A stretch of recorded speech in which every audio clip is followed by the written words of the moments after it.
Welcome to the Cherry Picker, the horror movie podcast where we like to kill people, but not really.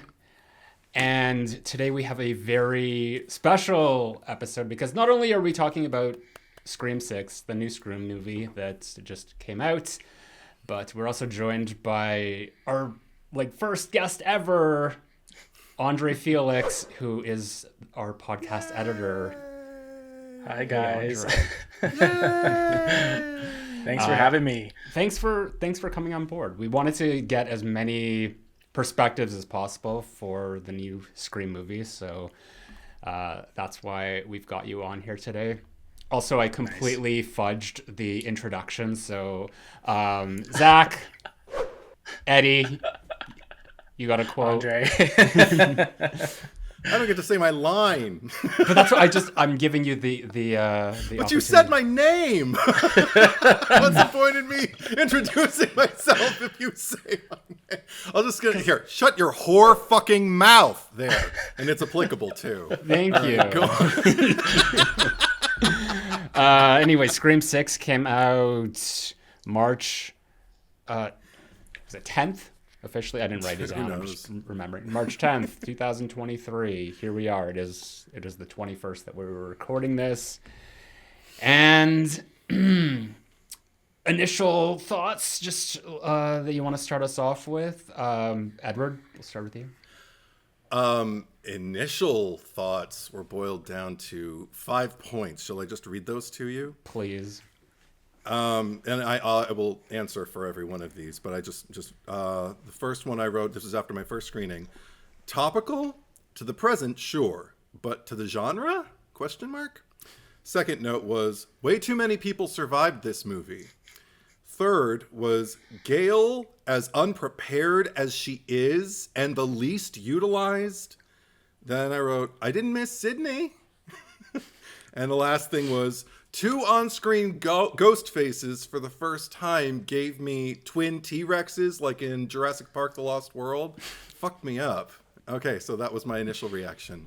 Interesting. I think it's just it's funny that just the way that you deliver with your cadence, because I'm just thinking if that was like a Twitter post or tweet, then people could just jump all over that and just be like, you didn't miss Sydney as the franchise. How dare you? You're not a real fan. Now you know why I'm no longer on Twitter. But just because you're just I didn't miss Sydney. It had that inflection. It's not good, it's not bad, but anyway. So it sounds like, positive for you then. It got more so later, but we'll get into all of that after everyone's shared their. And how many times have you seen it? I've seen it twice. Only twice. Okay. How about you, Andre? Oh, yeah. I've seen it 4 times now in theaters. You're the biggest Scream whore of all of us. I am a big contribution to the box office success of this film. But yeah. So what was your response? My response was pretty positive overall. I feel like I liked it more and more as I watched it, actually. So also that analogy to Lost World, Jurassic Park, I totally thought of. Same thing with the double knife wipe. I thought of the T-Rexes. But I don't know how far we're going to get into it so far, but I didn't really miss Sydney either. Not in a bad way. Obviously, I love Neve Campbell and Sydney, but because there was so much going on, I didn't notice her absence that much. So. Makes sense. And Zack Cherry. Yeah, we'll get to Sydney. I think that this is a really stupid movie, but I enjoy it a lot. Oh my god! See, I haven't watched any of your content on this, on the trailers, or on you posted something earlier, a video earlier that I did not want to watch because I wanted to get it from you firsthand. But wow. Okay. Yeah. I mean, I think this movie's a lot of fun. I don't think that there is a bad Scream movie. So we'll just start my thoughts off that way. You might be surprised and relieved to hear that I don't have a ranking as of right now. Yeah. But I prepared my ranking. Oh! Well, if one of us has a ranking, I want to hear it. I want to hear Andre's. Yeah. Yeah. Actually, your friend of the pod, Ryan Showers, asked me earlier what my ranking was, and I refrained from telling him because I was like, "Oh, I didn't tell him that I was on the pod," but I was like, "Oh, my ranking will come out soon." I think I told him. Yes. Yeah. Oh, okay. I wasn't sure, so I just didn't say anything. But did you have a ranking, Edward? Not yet. I need to sit with this a little bit longer. I need to watch it 2 more times, I think. I mean, I had a tentative one last year when Five Cream came out, and I wasn't entirely sure of it. I thought it can change. And a year later, I feel more grounded in my choice. That's another thing that I'm really, really glad I went and saw it at least the second time. Because how many times have you seen it, Zach? I've seen it 3 times now. I was going to try to go see it last night, but it just there wasn't time. Yeah, unfortunately. Life intervenes. But I was even grateful to go the second time because I found myself, and I think this has been the general conceit online, at least to the accounts that I follow. A lot of people say that it does just get better and better the more you return to it, which I am very excited about. Because so far, so good. The second screening was so much more enjoyable when I knew what was coming.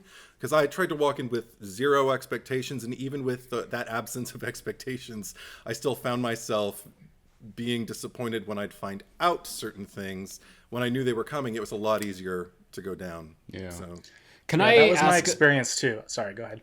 No, well, I'll just ask real quick because there's obviously the leak that came about just, I think it was like a month before the release, just over a month. And me being a YouTuber, thank you so much to the folks out there that just go and flagrantly comment spoilers of just like, oh, well, I saw the leak and it's this and like, I don't know if you're just like brain dead or you're really just a right. One or the other, but that's unfortunately how I found out.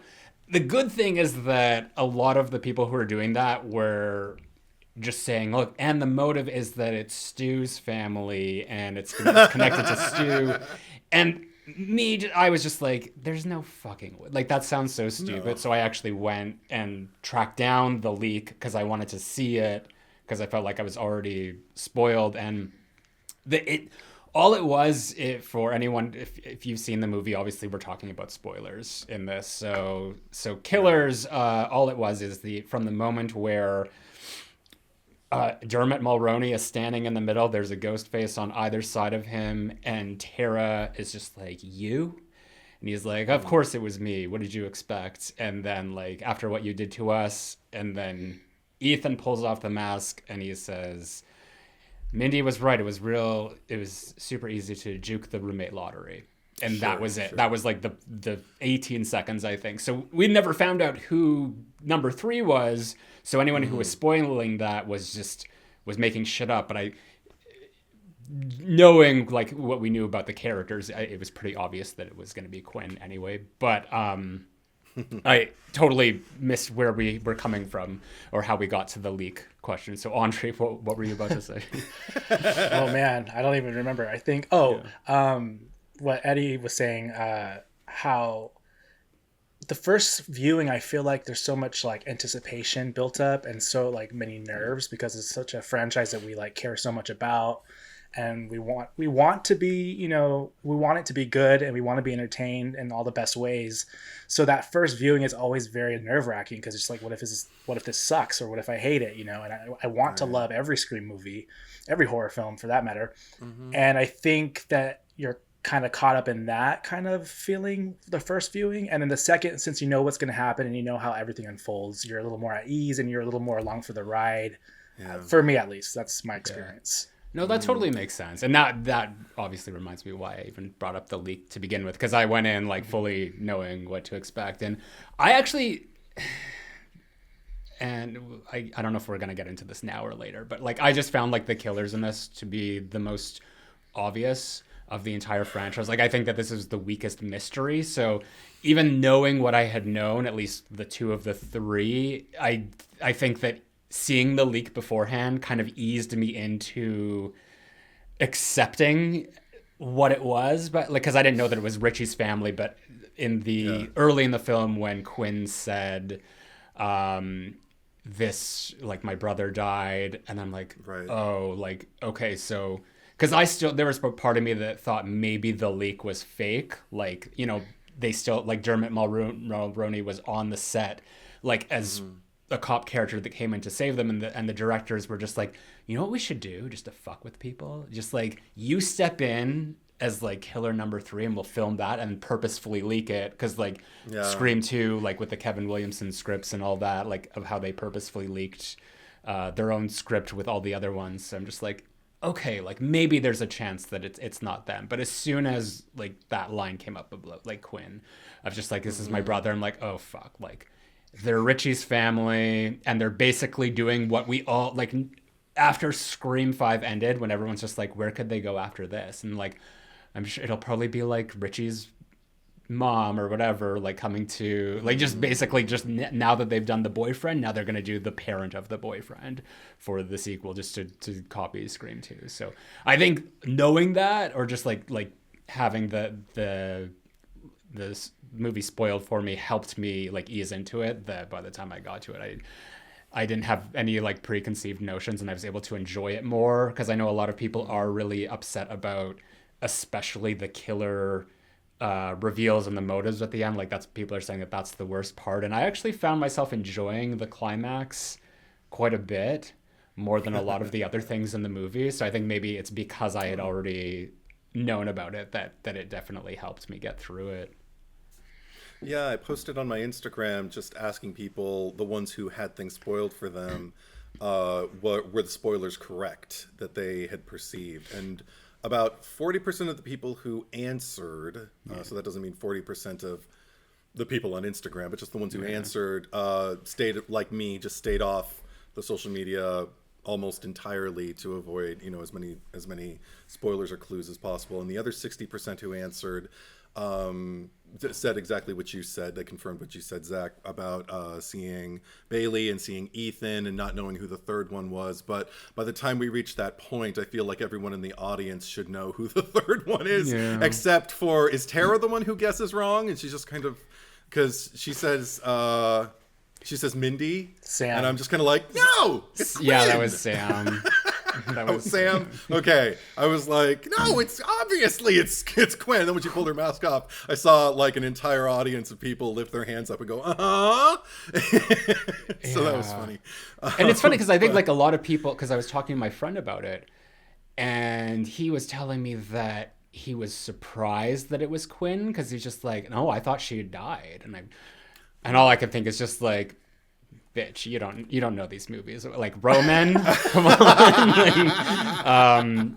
But I mean, like, I'm glad that people were surprised by that. I just feel like I don't want to say I'm too savvy for. I was one of those people because I did find it odd that we didn't see her death. So that definitely, like, called attention. Like, I was like, wait, we didn't get a kill scene with her. Like, they just threw her body. So my thought process wasn't like, oh, she must be the killer, or she faked her death. It was just like, damn, what a wasted opportunity. I wanted to see her die because I like that character. But I didn't think that the whole time, but I definitely thought when I saw Bailey standing there with two ghost faces flanking him, I knew, oh, okay, so Quinn faked her death. She's one of the ghost faces. She has to be. And that was kind of my problem with like the reveal. Like, if I did have one, is that they saved her reveal for last, because it's just like right before that he came in and he was accusing Kirby of murdering his daughter. So it's not like Quinn was, like, all of a sudden, like, forgotten and she hadn't been mentioned in an hour. Like, she just brought it up. So it's almost like, well, why would he kill his own daughter, sort of thing, if, you know, he is the kid? Like, it just, I mean, I guess maybe people were, like, caught up in the moment of the whole thing and would forget. But I would have thought it would be more appropriate to reveal the Ethan unmasking for last, just because we didn't know that he was actually related to Bailey, and also because, like, the last time we saw him, he was assisting Mindy, which I think is, like, I that annoyed me that they would, like, purposefully just like the improbable storytelling of him just to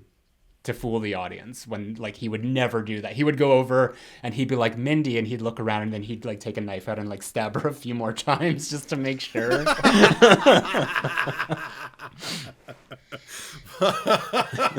But no, I mean, as far as the killer reveal, the thing that bummed me out the most about it was I felt like, well, haven't we been here before? I mean, I understand, I guess what's happening is if Five Cream was emulating the original Scream, which I praised it for in our pod discussion, this one must be emulating Scream 2, which means the family of the former killer is going to come back, and the sins of the final girl, you know, will fall on whatever. I don't know. And I was just like, okay, whatever. And I left the theater kind of disappointed because, like I said, I felt like it was mostly significant socially because of like the point that we're making about making somebody a villain. All you have to do is start a rumor online to get people to start believing something that isn't true if they want to believe it.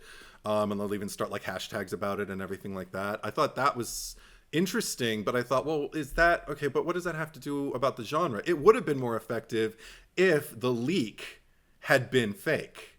They should have released a fake leak just to kind of like make yeah, exactly. The most meta thing that happened actually for me in the movie was and I just lost it. Anyway, but I know what you might be talking about. The Sam stuff. Okay. When Sam is sitting, yes. Well, when Sam is sitting at the table, and she says, I wrote it down too. It just sucks being this hated.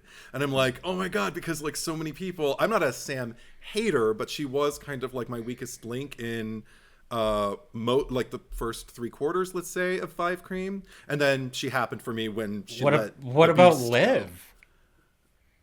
No. Weakest link is different than deserves to die.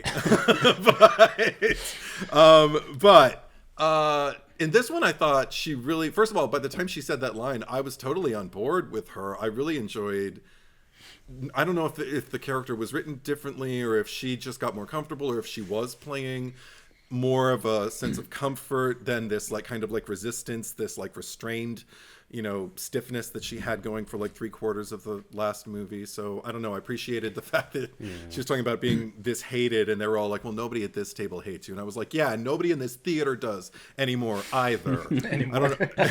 I'm sure there's a few. Because I know I think the thing is that like a lot of people incorrectly will, if there's a bad performance, they will assume it's the actor's fault. They will blame the actor for that. And yeah, she definitely deserved a lot, or sorry, did not deserve a lot of the vitriol that she received. Of just even people being like, yeah, she's a terrible actress. And like, I even see like people now, because they've responded to her better, well, she got acting lessons in between movies. And it's just like, no. God. Like, she's great. By the way, she's my favorite person in this movie. I'm just going to put that out there. But it's just like awesome. A performance, it comes down to so many things. We've talked about this before. And if the directors are not doing like a good enough job to make sure that they're drawing that performance out of their actor, that falls on them. So if Radio Silence is, you know, they just did like a couple takes with Melissa in 5 when the notorious diary exposition scene, which is terrible writing. It's the writing. Like, it's the writing. A lot of it is like bad writing, but like she was fine. Like she was great because she really rose to the occasion by the end. And I feel like that like warrior that we saw at the end of 5, like that's the character that I, you know, felt we saw more of here. But even, you know, like Dermot Mulroney has received a lot of criticism in this movie as well, and it's not great what he does with the character, but again, like you have 2 directors. I mean, well, one, because I know that they handle different. One handles like the actors, one is more technical, but I mean, like both of them are there. They can see what's working with a performance and what isn't, and they can direct them to do something different. And I don't want to like bash them or anyone and just like have these like preconceived notions of things, but I do get the impression like that, like they are really happy to be there. Like this is a great opportunity for them. And I think that they're like wonderful people. And it might just be a case of, here's Dermot Mulroney, who's like a seasoned actor.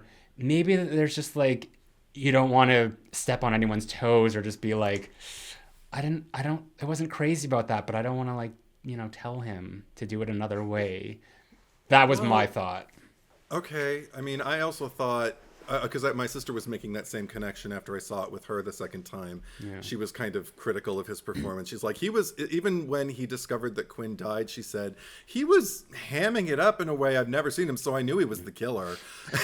That was the moment, too, that I knew he was the killer. That was the moment? Okay. Yeah. See, I'm not that savvy. But, like, I never know who the killers are until, like, it's like the moment before they pull the mask off, and sometimes not even then. But she saw it and everything, and she felt like it was a criticism for his performance. And then even after it was revealed who he was, she's like, he was definitely like playing to the back row. And I'm like, and Laurie Metcalf wasn't in Scream 2. And I'm not putting her performance down. I'm just saying, kind of like the way there were people who criticized Billy Loomis being this apparition in Five Cream and not realizing, well, Sydney's been haunted by the literal ghost of her, or the psychological ghost. There's a big question mark over that. We still haven't solidified whether that was actually happening or it was just a nightmare, or if she just snapped out of it, like what the fuck that is. But there's precedent, for these kinds of high melodramatics. And I feel like Laurie Metcalf, with all of her wild-eyed wonder, at that climax in 2, kind of set the stage. I feel like she kind of ran so he could walk, but as opposed to the other way. Because I have to say, I do think I prefer hers, her melodrama to his. But I don't know. I felt it. I didn't feel any kind of like critique for that performance as it was going on. I thought the climax was solid. What about you, Andre? Yeah, that's why this installment has shaken up my ranking so much, because I do love the climax. I love that it takes place in the shrine. I love everything that's going on. The killer reveal and motive for me was the weakness of the film for me personally. Mm-hmm. But after watching it so many times, it doesn't bother me. Like, I enjoy it for what it is. And I've warmed up to all 3 of their performances. Dermot's is my least favorite, but I don't want to bash his skills because I know he's a great actor. But I do think it is like a lesser version of Mrs. Loomis. So as a fan of the series, you kind of get that discount version of it. But yeah, and I watched it with a friend who is not obsessed with the Scream series on Sunday. And watching that part with her was a little cringy because she was just like rolling her eyes. Oh no! So I was like, it was more like seeing the general public's point of view of that performance, Right. But no, overall, I really love the finale. I think it's so smart. Like I like how like when they're walking out of the theater screen and like Richie's credits are rolling. Yeah, like that part's so cute. That's a cool part. Did anyone get the ready or not of it all? Oh yeah, Grace sitting on the steps at the end. Well, the literal like burning of like the movie on the screen. Well, that's happening. I literally just wanted like Sam to take out a cigarette and then just be like, in-laws, because they kind of I mean, if her and Richie ever got married, I mean, oh my god, I didn't even make that connection. Like, she is dealing with what would have potentially been her in-laws had she married Richie. Yeah. Oh my god, that's ingenious. I love that, because I loved. Everybody was so excited that Samara Weaving was going to be in this movie. I knew going in that she was going to be in it. I didn't know she was going to be the opening kill. So when I saw her on screen answering the phone, I was like, oh, okay, but after Five Cream, Tara lived, so maybe we'll get a Samara Scream, and we didn't, but we got her. She got to be a Casey Becker. So I feel like they announced her so late, like they announced her involvement so late. I kind of was like, she's got to be the opening kill, because I don't know, it just felt like not a lot of time for her to film. Yeah, that's what I got to. I figured it would be her. I kind of made this. This like correlation in my head that I think that you would really appreciate, Edward, because I just think, first of all, how ridiculous it is that the Kirsch family is now made up of 4 serial killers. like how that happens. And I do think that there's a missed opportunity there of just sort of like the parallel that they could have drawn of like Sam and just like this sort of like homicidal, like this generational like homicide of just like the legacy of her parents, like as connected with the Kirsches and all that. Like they totally missed that opportunity. But I was just thinking of it because I was like in my review and I had mentioned, like I said something about like it's not like this is Texas Chainsaw Massacre, like they're not the Sawyers, but someone on my YouTube like commented it just like I wonder if they live out like just in this like rural area and that's in the middle of nowhere, and they're all just they're basically the Sawyers, like the Kirsch family. And this is like this undercover, like moving into the city and just becoming the Baileys / Landry. Yeah, whatever the fucking name is now, but that's delightful. That makes me very happy. Well, how do you feel about them? Because I know that you're a Richie Amber champion defender. Yeah. I mean, I do adore them, especially now. Like my love for them, at first I just didn't understand why everybody had such a problem with them, but now whenever I rewatch Five Cream, I'm just like when I watch them interact with people, Amber with all of her madness and Richie with all of his my ending.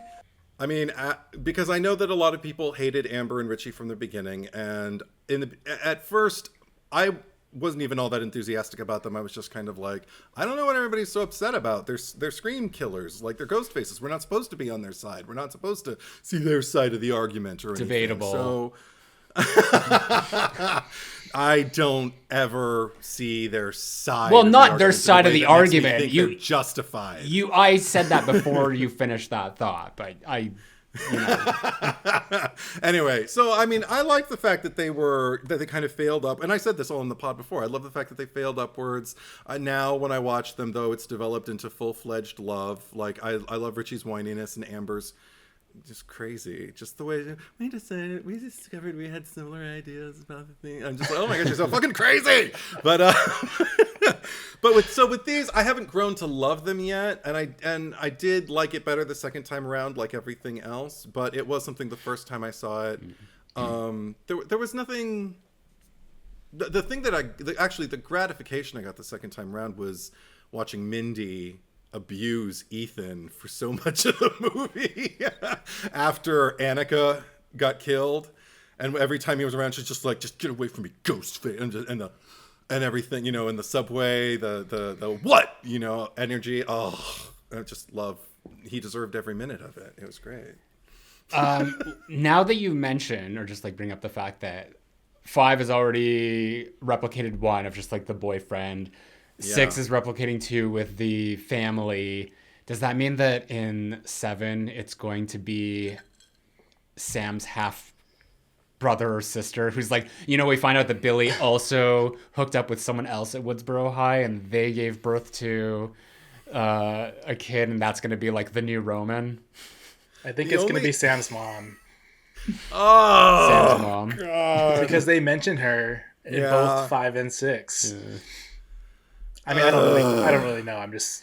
They have to at some point. Like it, if they are doing a trilogy and the next chapter, because how much, like realistically, how much longer could they go and make movies with Sam and Tara? Like that has to build up to something.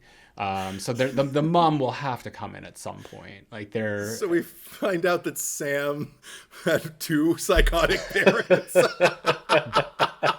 Oh my God, so it really is like, I mean, Sydney being afraid of becoming the bad seed in the first movie is actually well-founded, because even though she probably didn't know yet, in this franchise, psychopathy is hereditary. That'll be nurtured. The movie that'll be what they reference in the next one, is just hereditary. Oh my God. There's gonna be like a death of just someone like sticking their head out a window and driving into a pool. The thing that I'd like to see for a third movie of this particular trilogy, if we can call it that, is if there is any kind of allusion to any kind of sibling function or anything like that, I would love to see Sam maybe go a little further than she's ever gone as far as maybe not being a full-fledged Ghostface, but as far as like her killing, and is she really defending? Is she really, you know, is she still a heroine, or is she somebody who needs help? And so maybe the sibling thing can be between Tara and Sam, and maybe Tara's can't do it on her own, so maybe we need to build like an Avengers of the of the franchise. And yeah, well, we got the core four. Bring back Nev again, finally. Bring back Gale because she survived, and bring back Kirby because she said at the end of this movie, just if you ever need anything, call. And I'm like, fuck yeah, I want. Come on, let's. Everybody. I don't know about Sam. I mean, I know about you. I don't know about Andre, but I'm kind of like over seeing the legacy characters come back amidst the Carpenter sister era, because after the way that Gale was handled in this last movie, I mean, I feel like they need to come back and just like rectify what had happened with her, but at the same time, it's just like, it's almost like you've done enough damage, just leave her be. And that's why I'm glad that Sydney wasn't in this, because, I mean, I don't even think that Neve Campbell, whatever idea they had, because she was originally in the script, and then... script. We don't know if it was this script. Yes, but the... I don't... Based on these writers, they don't write more than one script. Come on, but they. I mean, we know that it was like the salary dispute thing, but I mean, it could have also been a thing because like Neve Campbell's very professional. She's not the type that's going to air any sort of dirty laundry or something, or just say like, you know, I didn't like what they did with the characters. Like she'll be respectful as much as she can be. So it could have been a thing that she's just like, I don't think like this is not Sidney Prescott that you're writing. That she might have been like, well, if you want me to be in this, I need more money. And then they're just kind of like, well, no, we're not going to give you more than that. And she'd be like, all right, then you don't have me. Because I mean, like Courtney's a different story. Like I think that like, cause she was an executive producer. I don't think that Courtney is not as familiar with these movies. Like if you hear her in interviews, she doesn't even remember filming most of them. She doesn't get like the numbers right. She's like, was it in part 4 or part 3? She doesn't know. Yeah, whereas like Sydney is like, or see that's the thing, like Neve, because I feel like they're interchangeable. Is like she's inherently that character. Like she knows Sydney inside and out, and every time she's on a movie, whether it was with Wes Craven or Radio Silence, she would come in and like add so much to it. Like in 3, that we knew that she wore the Greek letters that Derek had gave to her. That was her thing that she brought to the role. In 5, there was so much that she told them and just was just like, no, Sydney wouldn't do this. Like, trust me, I know. So I could just see a situation of just like, look, I don't think that like I don't like where this is going, and I know that the fans of the franchise are just like of Scream and the character aren't going to like this. So she's only going to do what feels appropriate for the characters in the franchise. So a big Avengers type thing, as far as I'm concerned, they already had that with 5. I'd rather they just finish the Carpenter Sisters storyline wherever that goes, and then maybe in like several years from now, if Neve Campbell is still game for it, they make a movie that's just catered to her as a character and her family. That said, a friend of mine, I can't remember if he saw it firsthand at like a panel or if he just saw footage of it, where Neve was discussing 5 Cream and they asked her, so you ended up with Mark in Scream 3, and she was just like, well, what? And they were like, from Mark Kincaid. And she's like, what are you talking about? And did not know that when the name she referenced when she was on the phone, which I hope is still proof that like she didn't end up with Kincaid, and it's just Mark is a very common name. She's just with a guy named Mark, but we'll see. But anyway, I'm sorry, you saw this or someone told you about this? No, a friend of mine either saw it firsthand or saw an interview like on YouTube or something at some con where somebody was asking her about Mark, and she was just like, I don't know what you're talking about. Well, until we see the proof, And if anything, that might just confirm that Mark, the Mark that is continuously referenced, is not Mark Kincaid. but I hope a different character altogether. I know you hate again, like, but again, also maybe she. Oh, I hate their pairing. I don't hate him, but I hate the pairing. I don't think that's not where I saw that relationship going in Scream 3. But what about you, Andre? What would you like to see in another Scream? Do you have an idea? Yeah, I would definitely, for the next one at least, I would like the Carpenter Sisters story to wrap up, like in trilogy fashion. That's what I'm hoping for. God, you put me on the spot. I don't know. Oh, it's okay. No, if you don't, then it's totally cool. But yeah, what about, I mean, I wouldn't mind Sydney coming back for the next one, but Right. I really don't need her. Like, I feel like what Zack said, just finish this story, and then, take a break from Scream, and then when the time is right, bring back Sydney. What do you feel about the way Gale was treated in this one, since Zack brought up slightly his opinion? character assassination. Are you talking about how she kind of regressed her character? Is that what you're talking about? Yeah. Oh, I mean, everything about her. Like, is there what stood out to you about that? it? Didn't. I'm not part of the camp that was too upset about that. I don't know. Maybe because I felt like it made sense. Like, I don't know. I guess it was a little shoehorned in, like that moment between the sisters and her, where with all the press, it was kind of like, I don't know, kind of quick. But like her scene with Ghostface in the phone call, like that to me was all incredible. So like, I don't know, her inclusion, there was a payoff, I guess, and the fact that she survived. Like, I was afraid that she was gonna die. I don't know. What were your thoughts on the Gale stuff, Zach?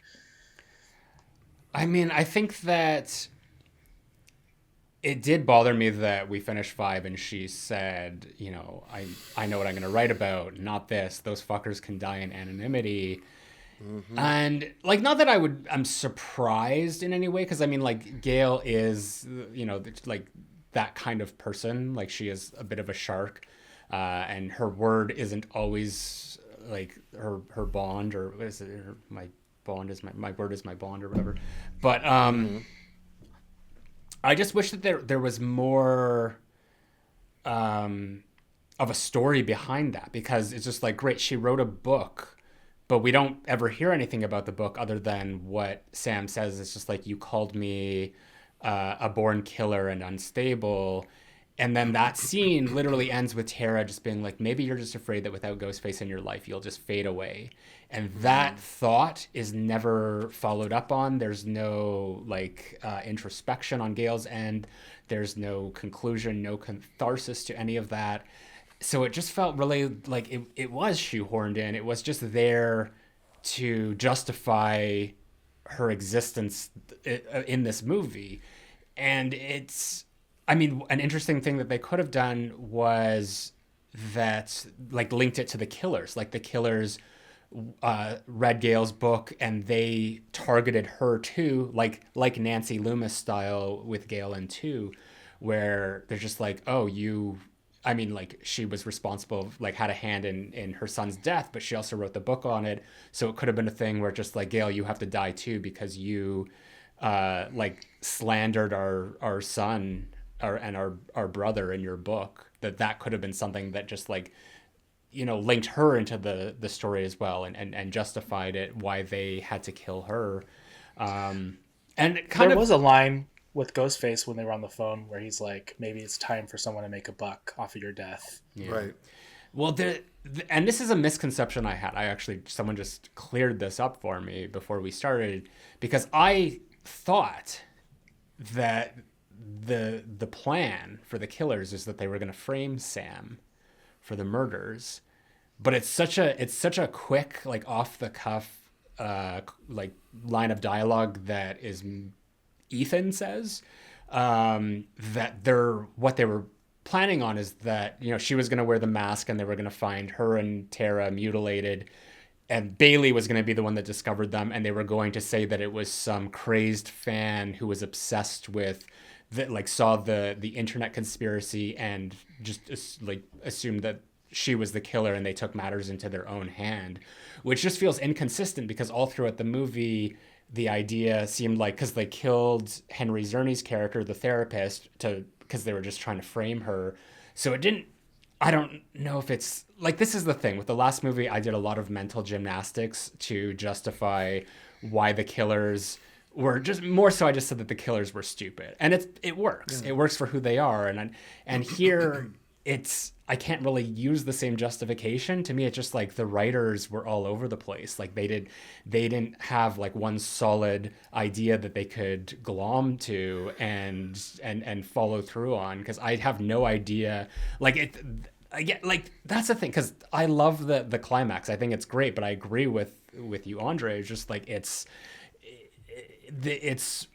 sloppily handled, just in terms of like the overarching mystery of the whole thing, that I think that there was a lot of work that they could have done and changes that they made throughout the movie that set it up better, and people would probably be responding to it, because I think that final scene is great. It's just kind of like the genetic structure of it is missing a chromosome. Yeah, and also back to the reveal of the killers. It did feel a little underwhelming. Like, you have this grand environment with the shrine and the theater, with like all the legacy props and evidence and all that stuff, like reflecting all the films or the stab films or whatever. And then it's just like these, Richie's family. I don't know. I just felt like I'm not a fan of the Stu is alive, fan theory or plot, whatever. But if it had been Stu, it would have made sense, because it was like all connected to like the previous films. Like, I don't know. I just felt underwhelming. Yeah. Especially because like in the trailer, they do that thing again where the killer says, and I don't know, I'm not sure if the line was used in the movie, but in the trailer, where just like, oh, you haven't seen one like me before. I'm something different. It's not in the movie. Yeah, no. And literally every killer, and they're not something different. Yeah, I think like probably since 3, at least 4, 5, and 6, they've all said like we've never seen anything like this before, and it's just like, but we have, and we've seen it better too. Exactly. Well, it was in among the heroines that it was different. Like, we actually got to see 2 final girls and fighting simultaneously at the same time, and one of them didn't have to get shot in the gut Gale style, so Sydney could go off and prevail. So that was a big part of the shot in the arm that it was for me. But just to comment on Gale, because I want to chime in on that. I watched Five Cream after my first screening of Screevy, and I have to say, it sucks sitting through that moment where Sydney and Gale are sitting there wrapped in blankets, and Gale's just like, these guys can die, and like you were talking about, Andre, and just says like, no, I'm going to write a book about a man who, was good and did and I'm sitting there going like, no, you're not. Oh my God, I'm so pissed now. And what used to give me, I used to well up at that moment, and just kind of like, clutch my hands to my pearls, y'all, and just be like, oh God, this is, yes, wonderful. And then I understand. I mean, even Courtney Cox herself, I saw an interview with her, and I saw it firsthand, where she was asked about the reintroduction to the franchise with this movie, particularly her scene, her reintroduction, and she said, like, I think she was right. She said it. Gale is never going to hide anything. She's just like, somebody was going to do it, and it may as well be me. What she didn't get to say was, if somebody else is going to get everything wrong, they're going to miss the things that Gale can pick up on. But the problem is, and I understand, if Gale would have written that book, I'd almost be able to forgive it. But the fact that she called Sam a killer or a potential killer or whatever the fucking thing she says, a born killer, and unstable, a born killer and unstable. Again, a born killer. Like we're talking in the universe of Scream. if your parents killed people, you're gonna kill people, and there's no way around it. And if your mother screwed around, you're gonna spend the rest of your life terrified that you're gonna screw around too, I guess. But I mean, even Gale is kind of lumped into that. In this one, for the first time, we get a mention of her parents, where she says, my parents suck too.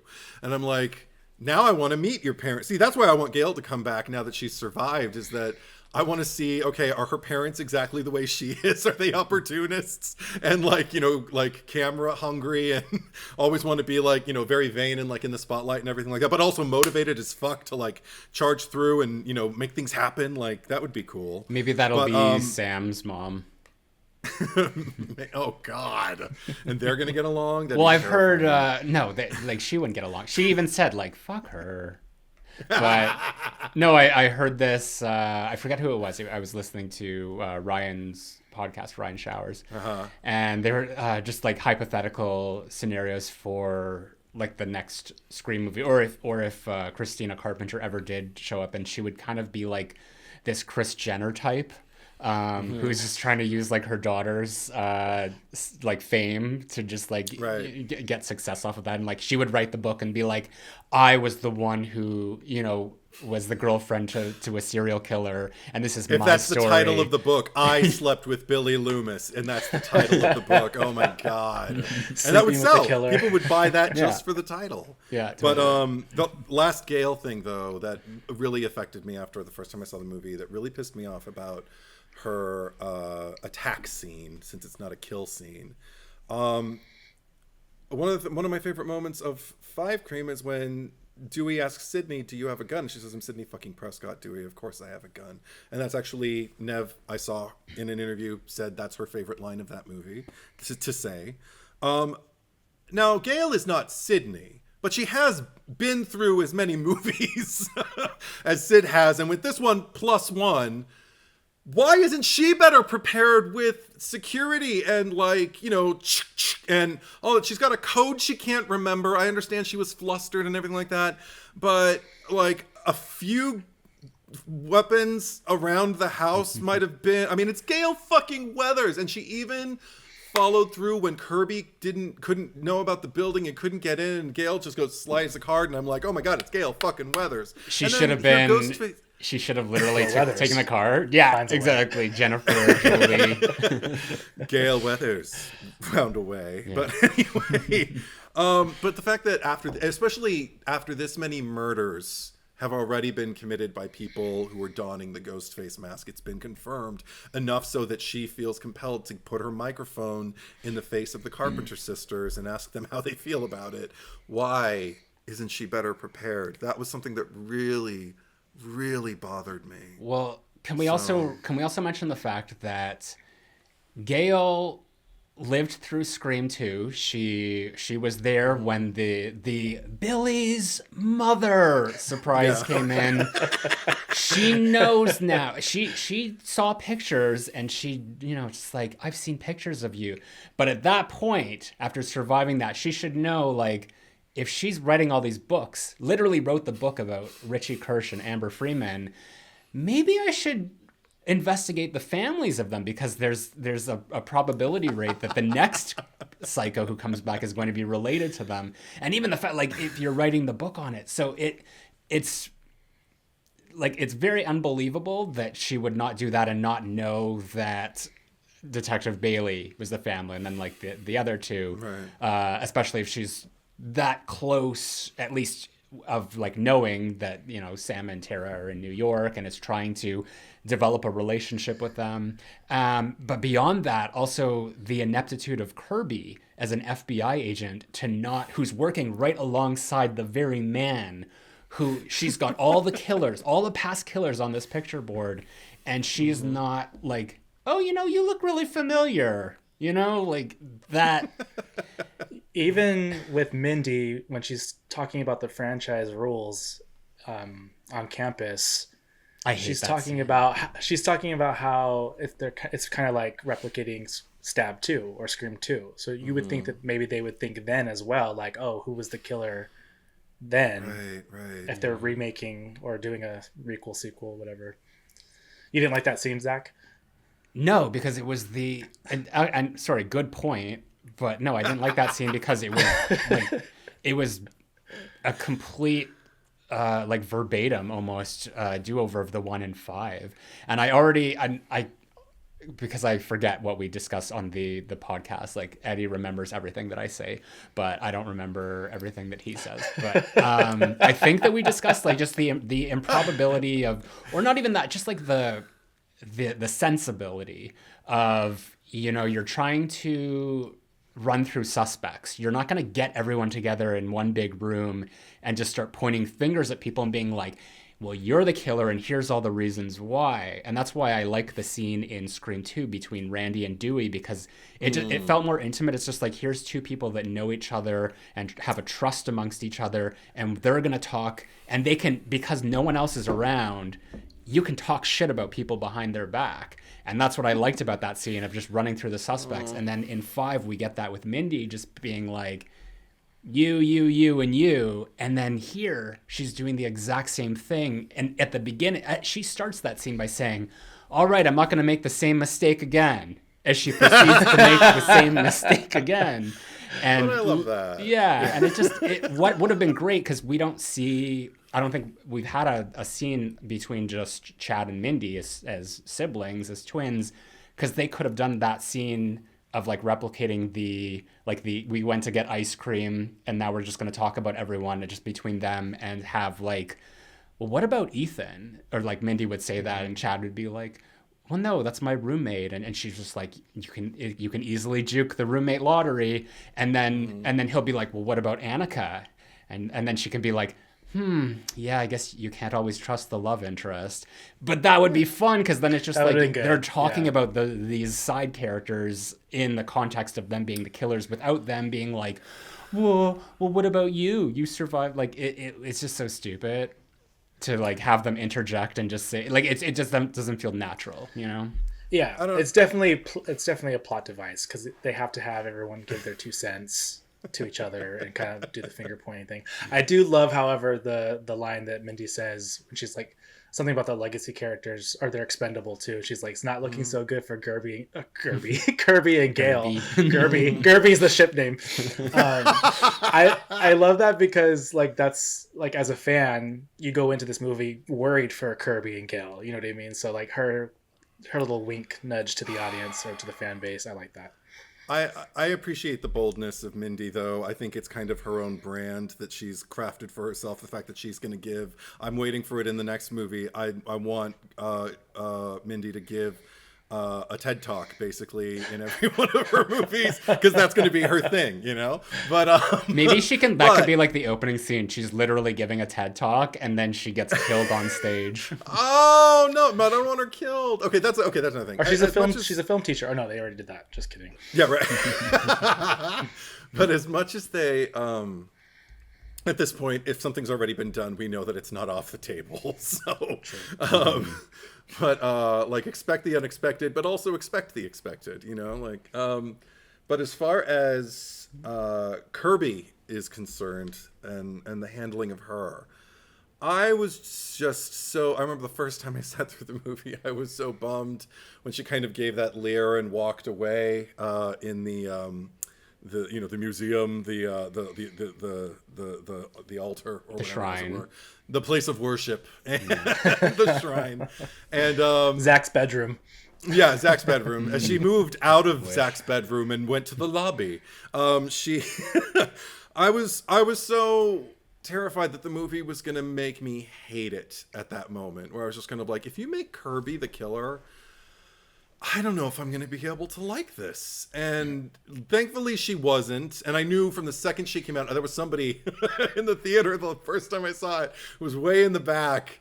And as soon as Kirby came out with like the blood trickling down her face and she had the gun, she's like, what has he been telling you? Somebody knocked me out, and everything just coming out to the Carpenter Sisters. And finally they're looking at Bailey like they can't trust him. And I just heard this, whoo, and this applause just coming from the back, because it's just like, yeah, not my Kirby. And I was so internally with that person, because I thought, why bring her back just to do this to her? Very much in tune with how I was feeling about Gale that first night. Like, again, I said the second time with Gale, knowing that it was coming, it was a little bit easier to write it. Knowing, okay, you're going to redeem yourself, though. Although, okay, sorry, I'm not done with this. Okay, the fact that, like, what redeems Gale with the Carpenter Sisters is the fact that, like, I guess she apologizes, and that's when Tara says, I'm sorry, like I mangled your face, or whatever the fucking line she said. And then Gale just says, no, you're not. And then Tara's just like, no, I'm not. And now we're cool. Oh, God. I was just kind of like, she still wrote a book about you and your sister when she said she was. And when Gale's all like, low blow, I'm like, well, Gale, where the fuck, where is your head? Anyway, I guess I'm still angry. Yeah. Well, I mean, I'm just going to say what my fan fiction, people get so annoyed with me when I say this would have been better, but I'm just going to say it anyway, because what should have happened is that Gale, and this was in my review, Gale, because she came into that scene and she's like, I know where the masks are coming from. Follow me. Let's go to the theater. Yeah. What should have happened is that after that scene where Tara says to her, like, without Ghostface, you're going to fade away. We should have seen Gale go off and investigated on her own. She should have went to the theater by herself. Well, she did. We know that she went to the theater by herself. We should have seen that scene. But when she goes into the shrine, it should have been like dark. Everything should have been covered with like tarps and all that. So we don't actually see what's inside of the theater at this point. But then when she starts to investigating, that's when the killer comes in and she hides.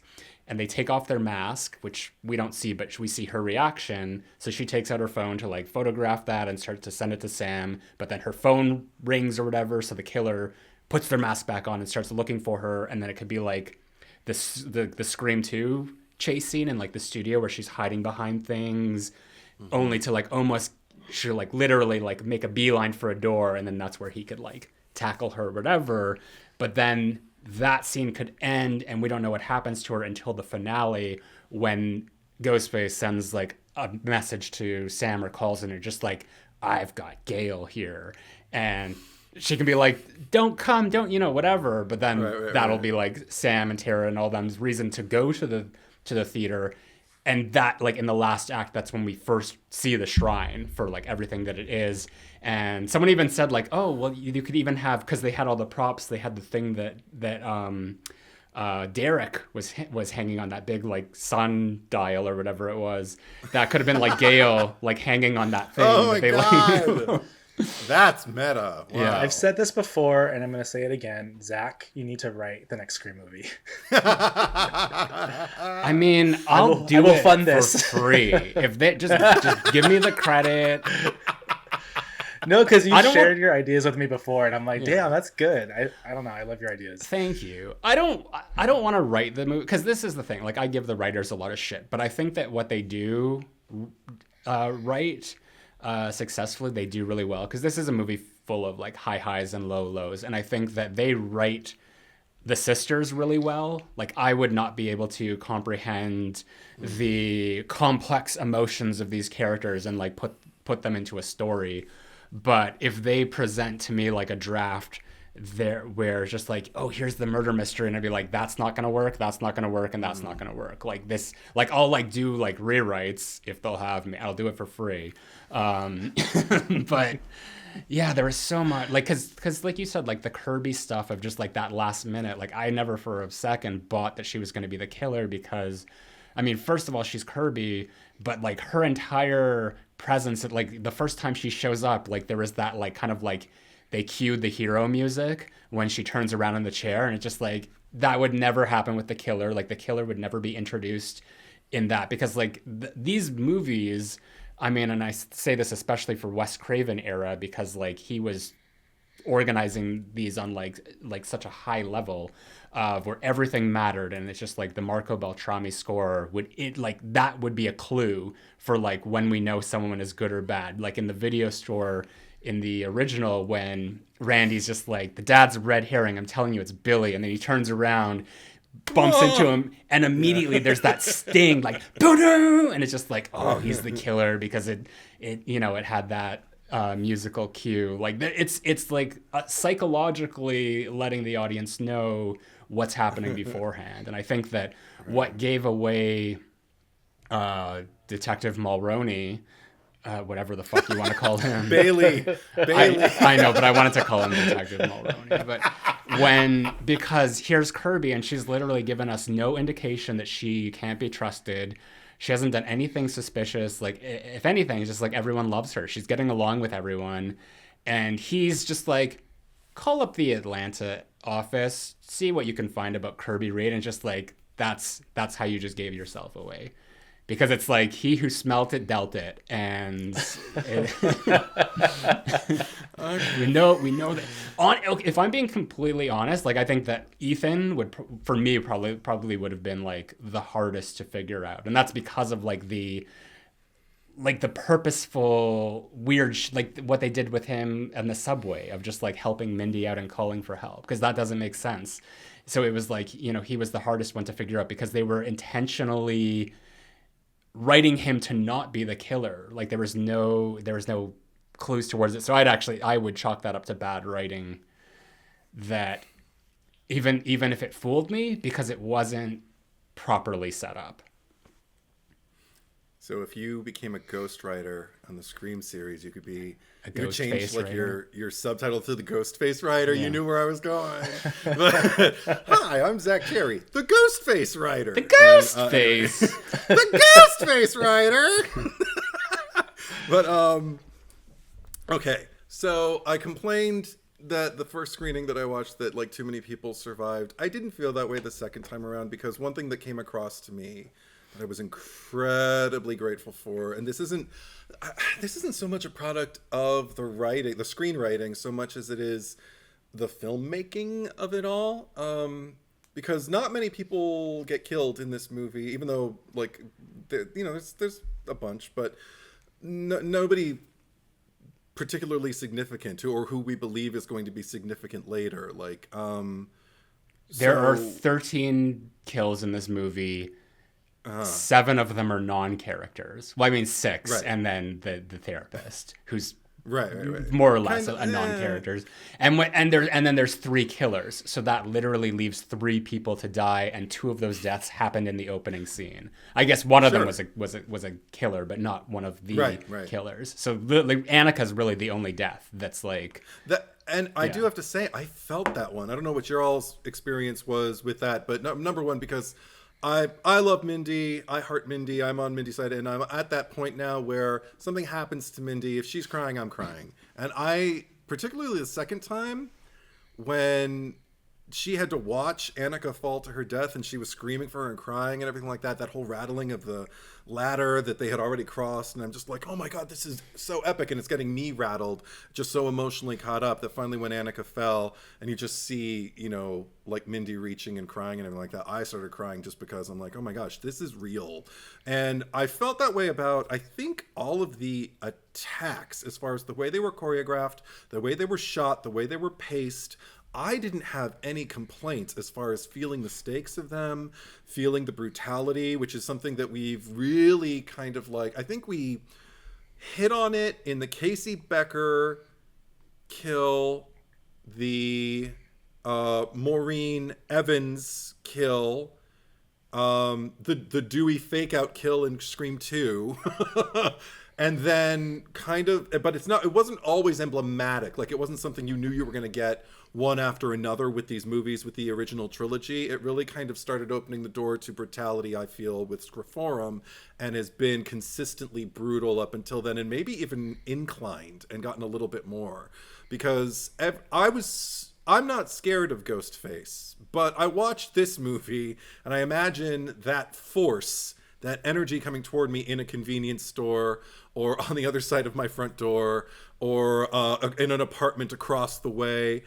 And whether I'm at risk, or somebody who I care about across the way is at risk, whatever it is, even just somebody I don't know, like the convenience store owner, all of this mattered all of a sudden and had such an impact and such a relevance that it absolutely hooked me in and kept me in. And I think that's what made me have kind of like such a good time the second time around, because I feel like after I left the first time, I had mostly all my criticisms boiling up in my head, and when I went back to see it a second time, all of a sudden it was like, no, this movie has strengths too. And it was really gratifying to revisit that and to get to experience the movie and go, oh fuck yeah, this totally rocks. I didn't have a problem with this. So I don't know. What about you, Andre? What was your experience? You've seen it 4 times now. So. Yeah, I mean, that's why I had to rearrange my entire ranking, was because, you know, like you said, the set pieces for this one, like the ladder scene with Annika, it's so well done. And it, like, we haven't had something like that, to me, in my opinion, since Scream 2. Like, a lot of people talk about the Olivia death scene in 4, which I think is great. But I think this ladder scene amongst, you know, the subway and Gale, those scenes, I think it really, really brought this to the near top for me. Like, that ladder scene, the emotion, and just, you know, it's the classic horror chase trope. Like, you know, I don't know, it was done well. And, you know, I've seen it twice by myself and twice with friends, and that scene always sticks out to the people that I see it with. And also the audience. I feel like that's the most suspenseful scene, or one of the most suspenseful scenes. And for me, obviously everyone has the reasons why they love Scream movies, whether it be, you know, the comedy or the self-reference or the horror. For me, I love suspense. So that's why that's important to me in a Scream movie. And this one does deliver on that front, at least. That makes sense. Because this is probably, like, if you were to rank the movies just based on suspense, like, this would be, like, I'd probably put this in, like, second or third. But I think, like, from now on, just because it is so difficult to rank the Scream movies, that, like, I'm gonna rank them on my own, and this might come out before this episode is released, but I'm probably just gonna rank them based on several different categories, because there's so many variables to just look at with each one of these movies. And definitely for, you know, even based on a lot of them, like 2 is probably, like, at the top spot, but I don't consider 2 to be, like, I still consider the original to be the best. So it's like there's personal preference, but then, like, if you really want to get technical about it, you can go through them all. And, you know, I think that everyone should look at them with that perspective, because then you might start to recognize the qualities about, you know, even your lesser favorite entries. Because I'd say that this is probably, like, the worst for mystery, but, you know, suspense, it definitely ranks up there very highly. And I think that's why ranking this franchise is so fun. And because everyone's is, like, it's, like, personal, and everyone's is different for different reasons, you know. I guess that's with any ranking, but, like, with this one, like, I feel like me and you, Zach, had a very similar ranking, if not the same ranking. I don't remember what your original ranking was before 6. I mean, are we talking about without 6? Yeah, without 6. I mean, I think when I did the YouTube one, I think it was 1, 2, 5, 3, 4. But I think most recently, before the new one came out, it was 1, 2, 3, 5, 4. And now I don't know. I don't, like, is 4 the worst? Like, because I mean, like, 4 is still, like, Wes Craven, and there's so much, like, there's great things in that movie too, and, you know, there's great things in 5, and there's great things in this movie. I think that, like, I do prefer this. I mean, I know I do prefer 6 over 5. We're still in the honeymoon phase though, so, like, anything could change. But I found with this movie, because, like, and actually, Edward, I want to ask you a question, but I'll save it for right after I say this, is that what kind of brings 5 down for me is that I just felt that kind of everything just kind of flowed in a way that it felt very constructed, of just, like, we got to go from here to here and here to here. And there wasn't really, like, a lot of, like, in between. I don't even know what, like, how I would describe it. Of just, like, everything felt so routine. And here in this movie, it feels like the story is bridged together by these wonderful set pieces that really enhance just, like, the viewing experience. And I didn't get a lot of that in the last movie. It just felt like a lot of, like, it was, I don't want to say calm, but it was just, it didn't require, it wasn't suspenseful, and it didn't, like, really engage me all that much. And I said to Edward when we talked about Scream 5 on several occasions that my favorite scene in that movie was actually in the Hicks house. And it was kind of like a two-part, because it was like all the stuff with Judy, but then it kind of carried over into Wes moving through the house and opening the closet doors. And I just loved the kind of like the humor behind it, but also the suspense of it as well. And Edward, of course, like chimed in, and you said that was your least favorite part of the movie. Yeah. So I'm curious to know if you have, either of you, but especially Edward, what your least favorite part of Scream 6 is. Just part overall, or like action kill set piece? I mean, okay, well, was the scene with Wes like your least favorite part overall, or was it your least favorite action set piece or whatever? Because five didn't even really. It was the only thing that made me pull out. I mean, sorry to be so graphic, but that literally, like, I could feel myself lean back in my chair and just be like, can we just get to it? And I don't remember feeling like that a lot throughout 5 Cream. Yeah, so it probably is my least favorite part. I'd have to devote more thought to it, of course. Yeah. But with this, Screevy, again, it's still so new. I had a lot of things that I had a reaction to that have since kind of like abated, that now it's all just part of the ride. And I need more time with it. I need to evaluate. I need to live with it and have it in my life a little bit longer before I can commit to any kind of ranking. Because again, with you, just to touch on what you both talking about with the rankings. Yeah. I don't know what my priorities are with this franchise. Okay, well, how about this? How about this? Like, because there are 4 like big set pieces in this movie. How about we each rank them? And that would be the bodega, the ladder scene, the Gale chase, and then the subway. Oh, fuck. Okay, because it's kind of a tie for different reasons. Because I love doing this to him. I know my brain is going to split open. How about Andre? Do you want to go first? You go, Andre. I'm not going to have an answer when you come back to me, but go ahead, sure. Andre. See, this is I really love this movie, and just talking about it with you guys just makes me realize it even more. Because okay, so I'm going to go ahead and rank. Oh man, this is hard. I'm going to rank the ladder scene at number 1. Just because it's inventive, it's a pretty brutal death. There's the emotion behind it. You got the suspense. It's like classic Ghostface trying to get through the bedroom door, all that good stuff. And then I'll do the Gale scene. And for me, that was powerful just because, Gale talking to Ghostface, the stuff with Dewey being mentioned. It was pretty suspenseful, mainly because you don't know if she's going to die or not. And then I would do the subway and then the bodega. All right. And I would say that my favorite was the subway.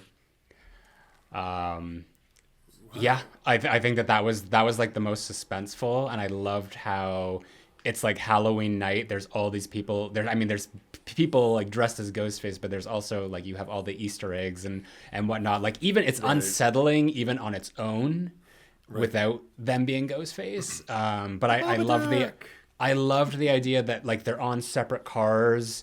Of course, I think that, I mean, I don't have like the bloodlust, like I'm not as bothered by the plot armor of like everyone surviving, but I think that there probably was a good way that they could kill Mindy in that scene, and it would sort of be like an homage to Randy. Like if like Sam and them got off at the next station and just like, I don't feel good about being separated from Mindy, and then just waited on the platform, and then like the train rolls up and everyone clears out, and then they go in. It's almost like the sliding door of like the van, and like Gale going in and seeing dead Randy and screaming. They could do the same thing with Mindy.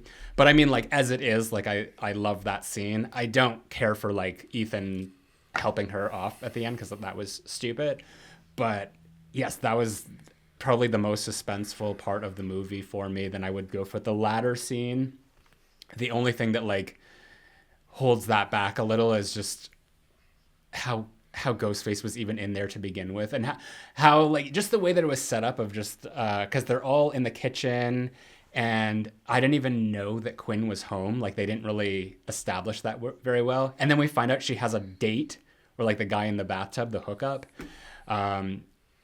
So just aside from the fact that, like, why is Sam allowing, like, Quinn to have a hookup while they're, like, literally hiding from or protecting themselves from, like, serial killers? But everything that happened, like, once the action went going and, like, Ghostface burst out of the door and threw not dead Quinn at Annika, like, everything from that point on, like, that was high octane. Then I would go for the Gale scene because it is Courtney Cox, even though I found that to be a little bit, I found it was very much, it was kind of like a remake of the Dewey thing from Scream 5. Like, it just hit all of the same beats of, like, Sam racing to get there. So that's, I don't know, it was a bit stale for me, but I still love it because of Gale being on the phone. And then I would say the bodega is last, even though I think it's a great scene. It just felt too much like an action thriller, like it was like Grand Theft Auto rather than a horror set piece. Yeah. All right. You've had lots of time. Yeah, that doesn't mean that it's like, oh, well, okay, now I've got it. You know me. Okay, and ranking. And with something so new still in my life, it's like asking me, like, hey, what are your 5 favorite things about the guy you dated last night for the first time or the second time? And they'd be like, I like his eyes. I don't know. But okay, I can only, I don't know what is over what, except I know that my favorites are the ladder and the bodega, because I already kind of expressed, like, the ladder, like, I felt it in every inch of my being. I was like, if I could have screamed, I might have. I don't know. You'd have to ask the people sitting around me. I did get a remark as the end credits were rolling, because the first time I saw it with the Scream Left crew that I do those Scream script readings every 2 years when we raise money for, potential election stuff and everything like that. And the girl who plays Sydney in those readings was sitting next to me, and she said, as the end credits were rolling, she was like, just so you know, I want you to sit next to me in every movie from now on. And I'm like, oh, thank you. As long as I wasn't distracting. And no, I've been told I enhance the experience. But anyway, Zach's like, don't ever sit next to me. I've heard it before. No, it's a lot of gasping. It's a lot of, oh, and a lot of, no, and a lot, and laughter. Well, as you say, you're always the movie's bitch, so that makes sense. Totally. Yeah. I mean, maybe not always, but I am a willing bitch for a movie. Let's put it that way. The movie has to do its part, but if it's meeting me halfway, I'm more than happy to do the legwork. But anyway, okay. So ladder, that's already been kind of like spelled out, but I was there. Bodega, I was just. It was everything that we had never gotten in a Scream movie before, because it was so New York, right to the point where they ran inside and the guy's just kind of like, hey, I'm in line, or whatever he says. And I'm just like, oh my God, this would be happening. I was just in Manhattan, and oh my God. And I don't know, it felt like what I want from Jason Takes Manhattan every time I revisit that movie, instead of getting some Canadian, bless her heart, but some Canadian actors just standing there going, welcome to New York. And I wish that someone in that bodega said that just as a reference to the movie. No, because that's the thing. It was, but it would have been like a French Canadian accent this time. But it was so not like conscious of itself in that vein. It was too immediate. It was too risky. It was just everything felt real, because all of a sudden you've got somebody, I mean, and not to get too bleak about it, but we're living in an age where, particularly in this country, in the US, random acts of violence are happening in public spaces regularly, on a regular basis. And I don't know, it was kind of chilling in all the best ways for the movie, because thank God it was only a movie. So, okay, so that's that. And then, so those two were my favorites. I don't know which one I like better. Shut up. And the only reason that I have the other two at the bottom kind of sharing the mantle is with Gale. Like I said, she should have been better prepared, and I kept thinking that the whole time, both times I watched it. But it didn't bother me as much the second time, because I'm like, well, whatever, just enjoy it. I like the choreography of it, but also just the fact that I was one of the people who was kind of in the back of my head thinking I'd be fine if they could send Gale off in a way that made me feel it was as earned as sending Dewey off in 5 Cream. If people don't agree with me, that's fine. But I feel it. Like, I'm like, even the fact that Ghostface understands exactly, Amber understands exactly who she's killing and the significance that it has and tells him it's an honor. That all meant the world to me as a Scream fan and as a moviegoer. So if they could have done not the same thing, but just something kind of like a similarly epic with Gale's action scene, I would have been fine with her dying. The only thing that I was afraid of when I saw it the first time was, oh no, what if they kill her and this is not the way she should go? So that's kind of there, because part of me thinks she should have died, but it should have been a better, maybe not even a better scene, but a better set up scene for me to go, oh no, not Gale. Instead, I was just kind of like, oh no, not like this. And then in the subway, the only reason it's near the bottom for me is the second time I went with my sister and we took my mom, I actually marched my mother through all of the Scream movies prior to this one. We had little screenings at home, and Sydney's her favorite and everything, and she had never seen the sequels. She'd only seen the original once, but she remembered nothing about it. So it was fun taking her and watching her and my sister experience Screevy for the first time. But my mom had to go to the bathroom, and they got down into the subway station. She was like, I have to pee, can I go? And I looked at the screen, I was like, oh, this is going to take a while.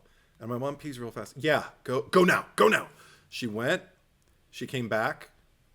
Basically nothing had changed. I could tell her they're on separate trains and there's ghost faces everywhere. And that was it. She missed nothing. She clicked right into it. So I'm like, oh, maybe it doesn't need to be as, laid out as it is. It's a good time for a bathroom break because you're not really missing that much. You can still jump on. So that's the only reason I would put the subway down there, is because it didn't matter to her. She wasn't like, oh, I missed it, and she didn't. You're gonna wake up in the middle of the night and just be like, no, I should have said that first.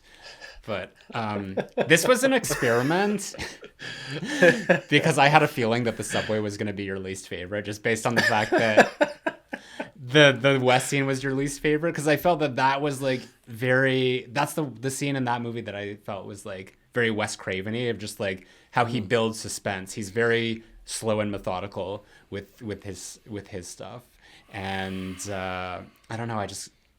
I feel like I know you so well at this point. All right, sure. Next time you should write down what you think my least favorite is, just so you can show it, just so we can have the receipts, Zach. You're always after me. You don't believe me? You think I'm just making No, it's not that I don't believe you, but I get questioned all the time when I'm just like, no, actually, Nev didn't know that Mark, and you're just like, yeah, well, we'll see. We'll see about that. Well, I just meant more so like you didn't know. You're just repeating shit you overheard. No, not over. Oh, God. Anyway, we're not getting into it. Somebody saw it and they can back me up. Back me up in the comments, y'all. But if you were there and you saw and please DM Zach or something.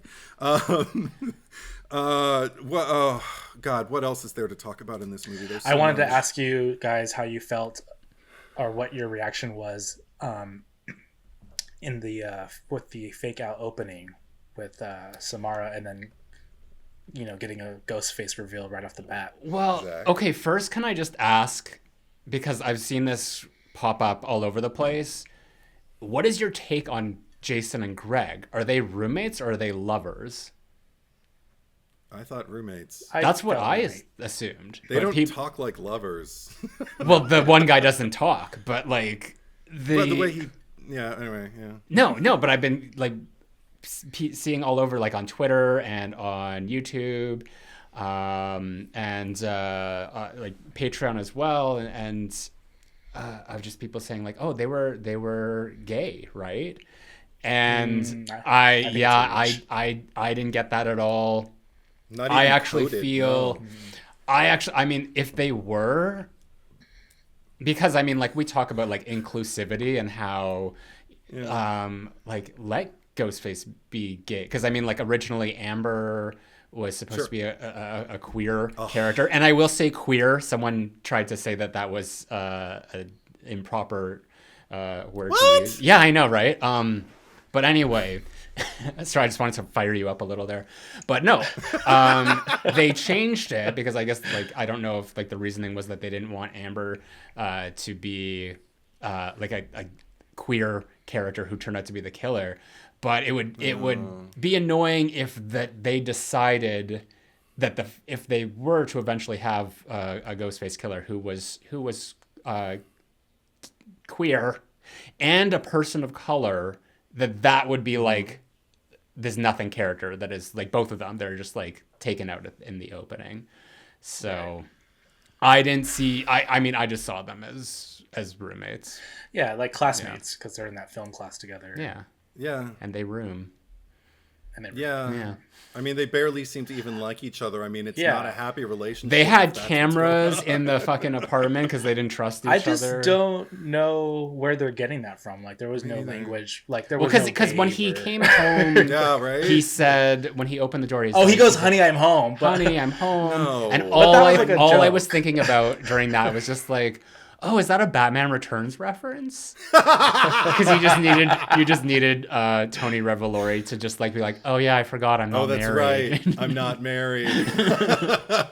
Oh, Miss Kitty, you back from more sexual escapades we used to share? I've got her right there behind me. I saw that. Watching on YouTube, you can see. I switched out my mummy for Catwoman. I don't know. I just felt like an upgrade. Anyway, if you can't see this, you don't know what I'm talking about. Watch us on YouTube. Andre, you were okay. So, but Andre, what was your question? Sorry. How you guys felt? So, like, you know, the knife comes down on Samara Weaving's character, and you think it's going to be a title card, and it's not. There's a beat, and then he takes his mask off. Like, what were your thoughts? What did you initially think? You want me to get into it, or do you want to go first? I want to hear you now. I mean, initially, like, I was just like, oh, this is different. But on reflection, I'm just like, I didn't think, I wasn't a huge fan of it because, I mean, it's hard because there are things that I like about it. I like the fact that we do see something like that with it's because, you know, we talked about, you know, on the Cherry Picker After Dark about Wild Things, because at the end of that movie the end credits show us like the behind the scenes. Edward is losing his shit. Sorry. We need Edward to like come back to us. I can't breathe. Okay, go on. The Wild Thing stuff of just seeing like it, like how it all played out, what happened like before and after the kills, or like the fake kills or whatever that they did in that movie. And it was like, I'm seeing this and I'm like, this is really interesting, but it's just like, I wish this was like end credit stuff. But just seeing how it kind of transitioned to him being like, well, he's the victim now. Like the killer becomes the killee or the kill. I don't know why I added that onto the end of the killer becomes the killee. And we follow him home. Well, he bumps into Tara, who's now the only character who's survived 2 opening scenes at this point. But I guess like about that either. I guess my issues with it is that it's a really great concept. It's a great twist.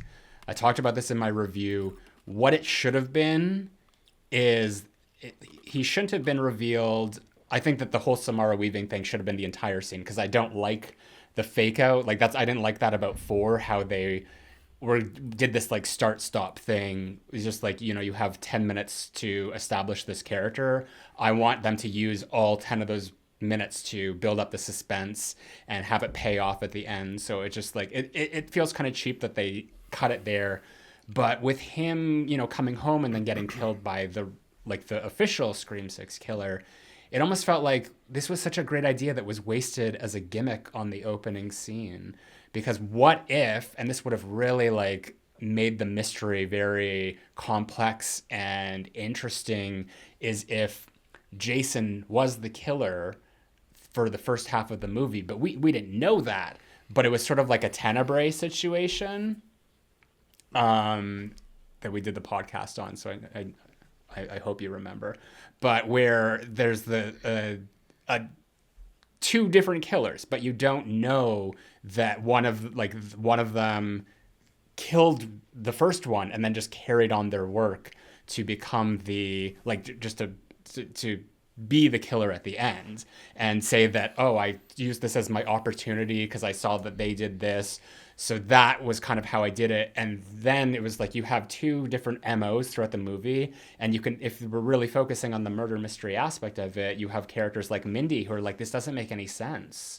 Like the killer did all this. They were going after these people at the beginning, and now the MO has completely shifted. And then that just adds to it. And if you have all these like, you know, like essentially the Jason character would become a red herring in a sense of like he's a red herring in this other killer's plot, but of, you know, of the fact that he's the one that's doing all the killing throughout the first half of the movie. So it brings up a lot of logistical questions too, of just like how did they find these two killers or whatever at the beginning, and why didn't they let them go on, like, because their whole plan at the end, if it was that they wanted to have some random person who saw the conspiracy on the internet and have that be the reason why they went after and Sam and Tara and killed them, if that's what they're trying to use as their scapegoat or whatever, it makes more sense that they would be like, oh, these two or one or however many they want to have, they're going to do all the work for us. And then by the time we decide that we're going to take on the reins, they've already done enough of the heavy lifting. Let's kill them off. That would have been a great misdirect if for an entire murder mystery. So that is why I like the idea. I just don't like it as like relegated to the opening scene. I hope I explained that well, because like I was like listening to myself and I'm just like, are they getting it? Makes sense. Yeah. Given what I know about you, Zach, yeah. I pay attention to what you say, and even when you don't, you've got the receipts. I know. But even when I don't, I somehow still have the receipts. Yeah. No, that's what Virgos do. But no, anyway. Goddamn Zodiac. Why does it always come up? Anyway. Because you brought it up. Yeah, shut up. I didn't used to be like this. I didn't used to think about who Ghostface was or, you know, the Zodiac before you, Zach Cherry. Okay, so what I have to say, or what the Zodiac of the Ghostface killers might be, I never thought about that. I know. I completely disagree, but of course I do. Because one thing that I think I learned about you really early on, our first conversation ever was a conversation about Scream, which was for the OG, you know, commentary that we used to record. Yeah, the old podcast. And I remember your kind of, I don't know if it's a fascination or a preoccupation or just like your focus. The fact that the object of your focus was, well, the object of your obsession. Yeah. Your objet désir with these movies, the fact that it's so laden with the strategy of the killings and the way the whole thing is laid out and the way that plays out and everything like that.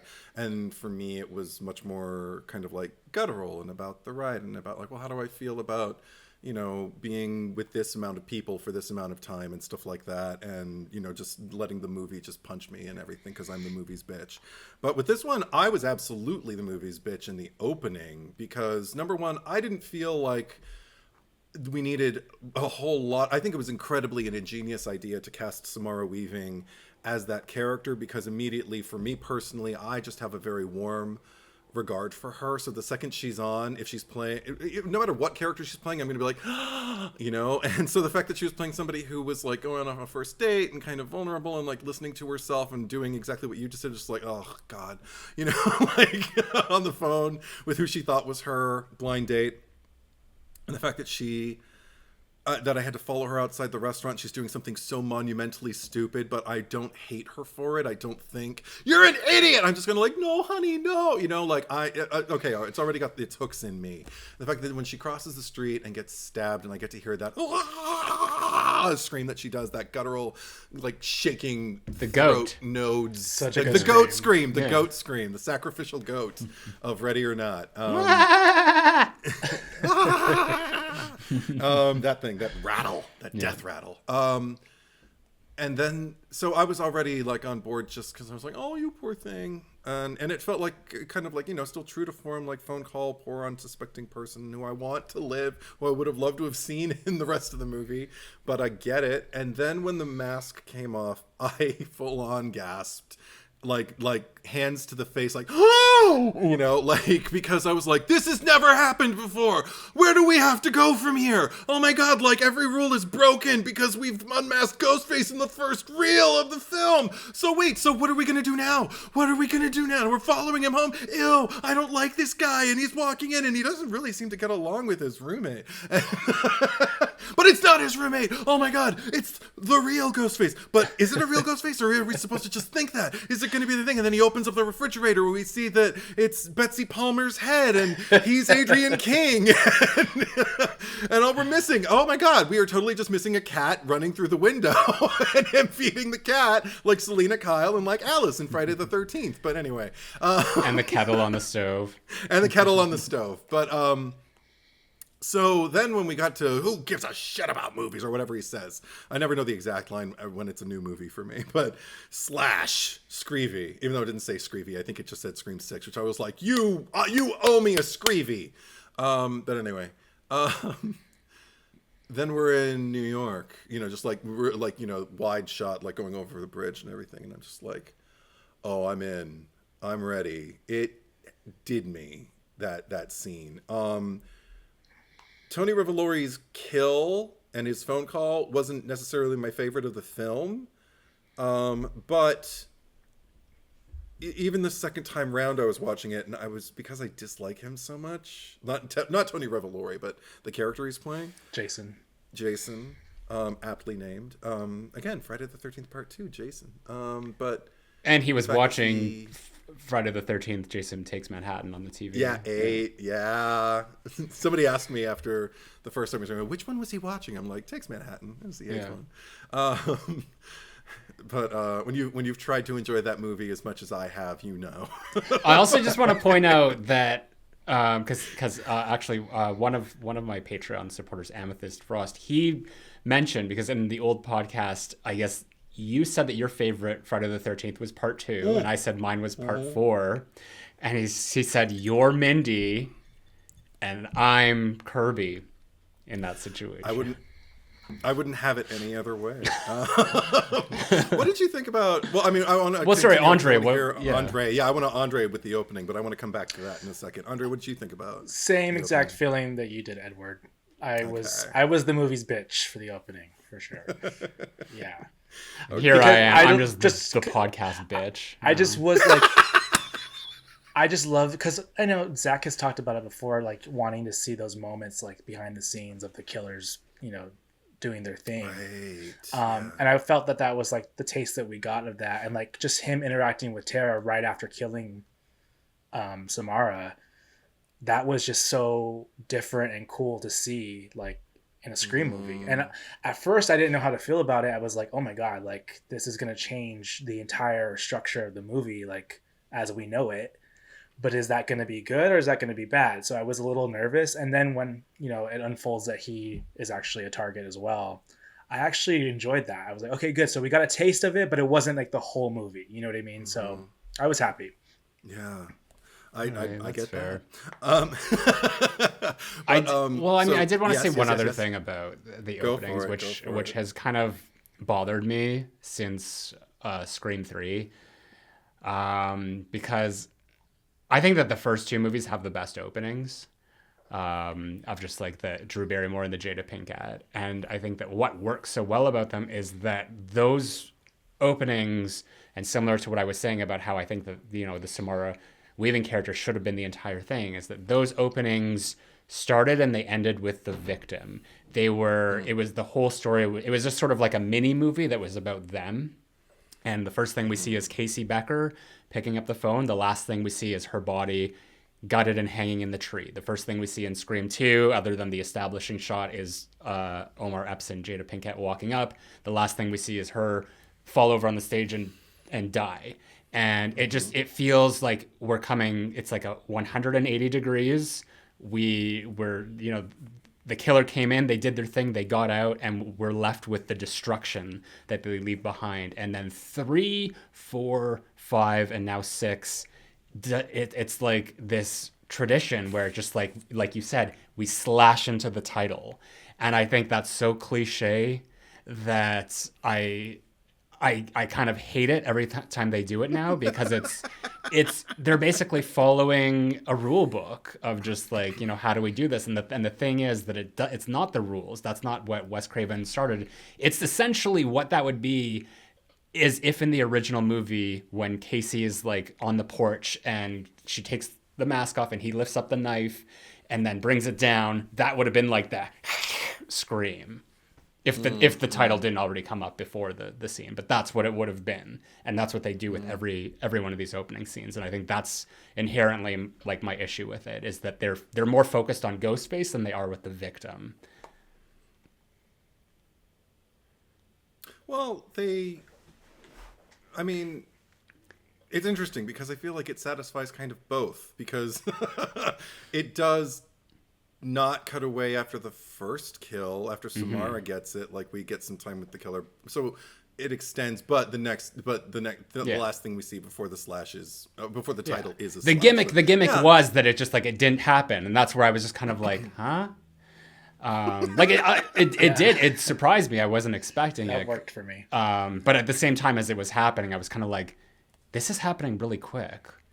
And then when that happened, I'm like, okay, there's more.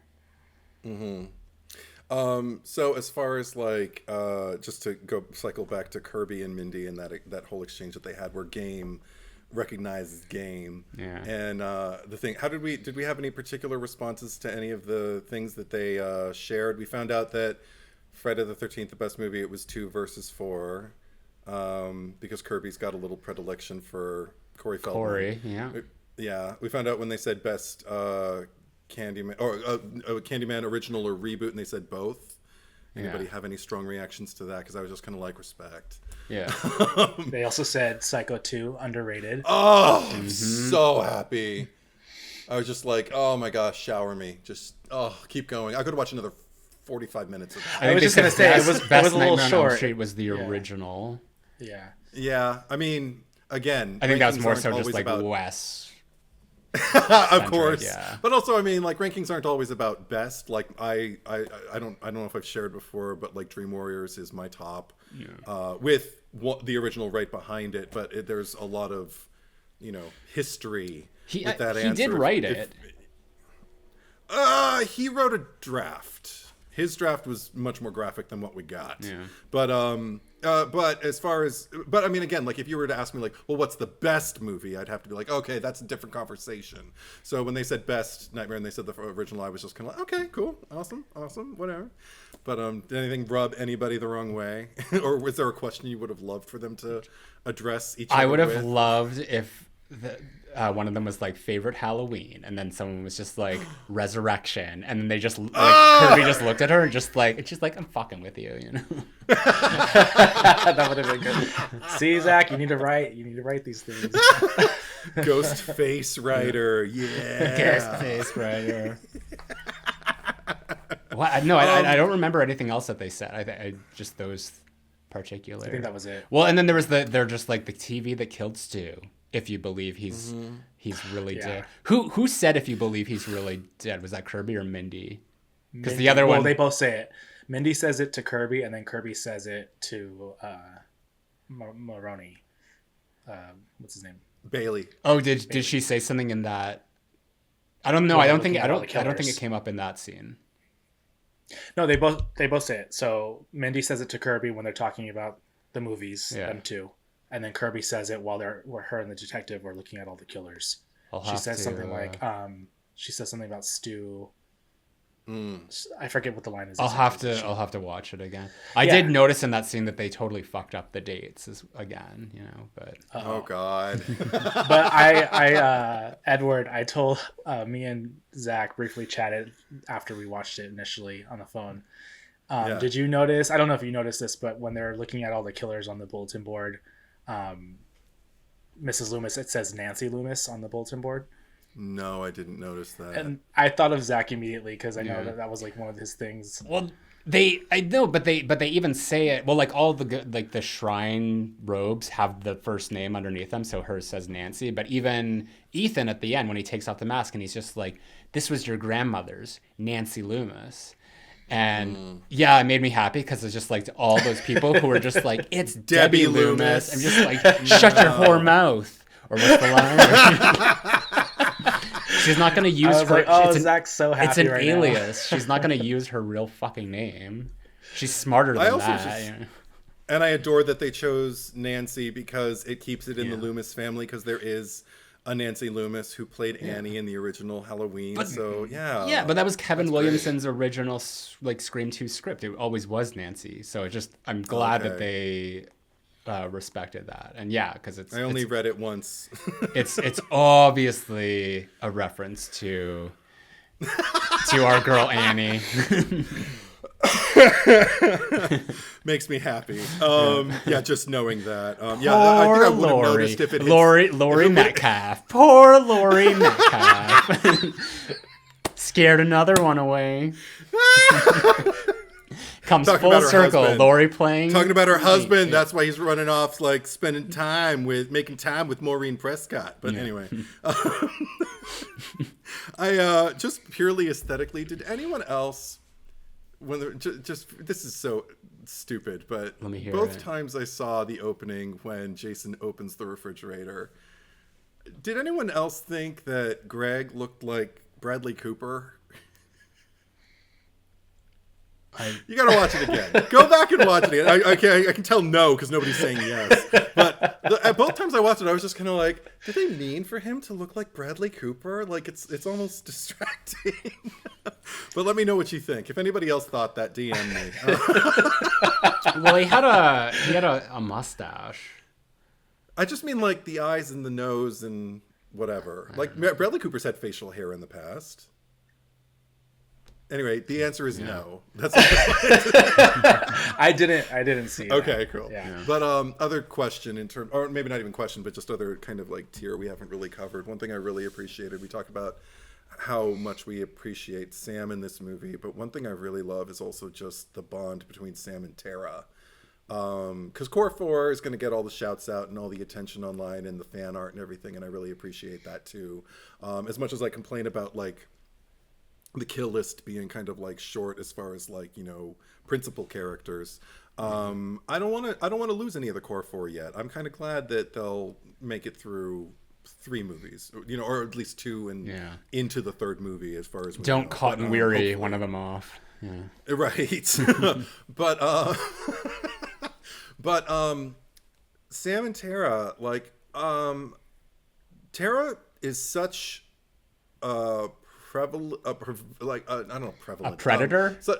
No, not a predator. She's such a poignant part, like a very kind of like important part of what I enjoy about Five Cream, and Sam ends up becoming a part of what I appreciate about it. But their bond and their arguments, like even the fact that like when they were, was it in the park where they were having the argument where Tara's just talking about like living in the past and she doesn't want to live in the past. She's going to go, she's got a future. She's got a plan. What is your plan? And all of that. And I don't know. And everything about Tara's kind of like rebelliousness, like the fact that she was willing to go to the room with, what was his name? Date Rape Frankie. And the fact that all of her friends were chiming in, trying to, help her, and that she wasn't listening.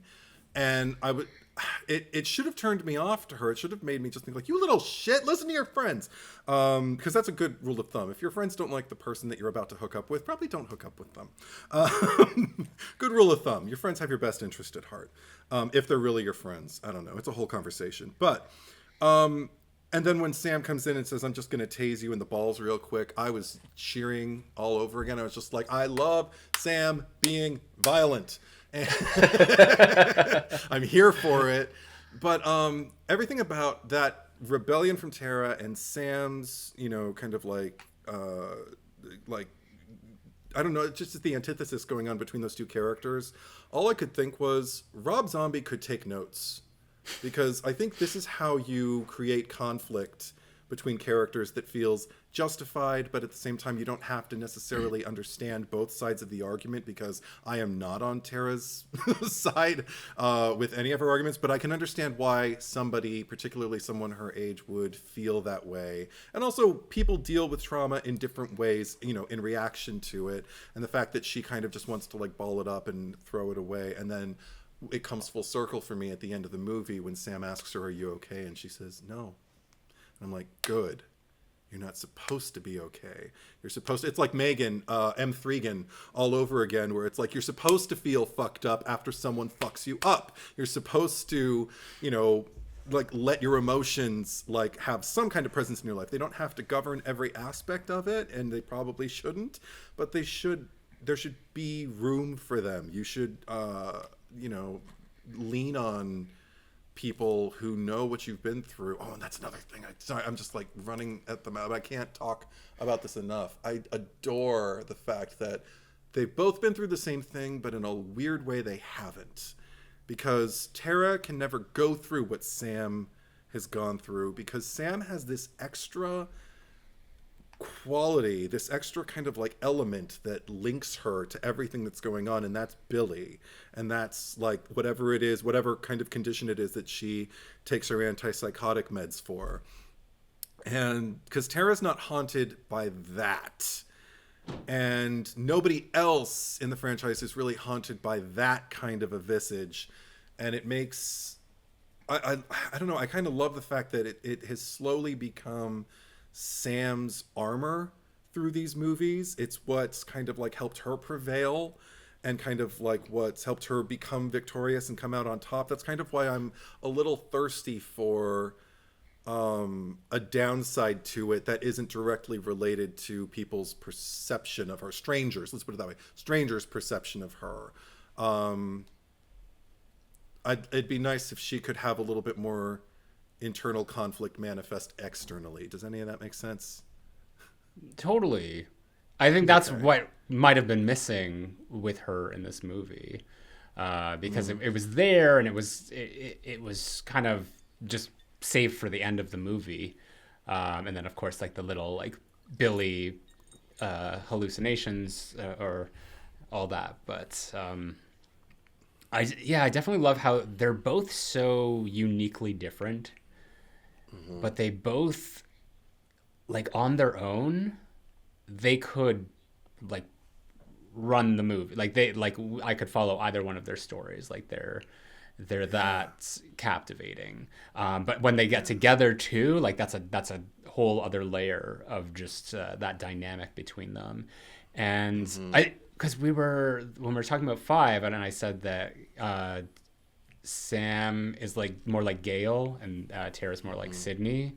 And it's interesting that, like, I don't know if like Kirby was written to be like the Sydney replacement in this or whatever, but just like in that shrine bit where Gale, which is probably like the only part of the movie where I felt like where I was really connected with Gale, is when she, you know, that you mentioned, of just like, my parents suck too, and she's just like, you can make your own family, just like that exchange between them. It was just like, again, it was like, you know, game sees game, but just like, you know, a different game of them just like recognizing each other and just being like, there's something similar. I don't think that like Gale is similar to Sam in like that kind of way, but she's similar to her in just like the maybe more of like that like cutthroat nature, or just like the, like, you know, if it came down to it, like Gale can take care of herself and Sam can take care of herself, but Sam doesn't know that Tara can take care of herself too. And I think that that's kind of Tara's issue, because Tara is like Sidney Prescott, and we know that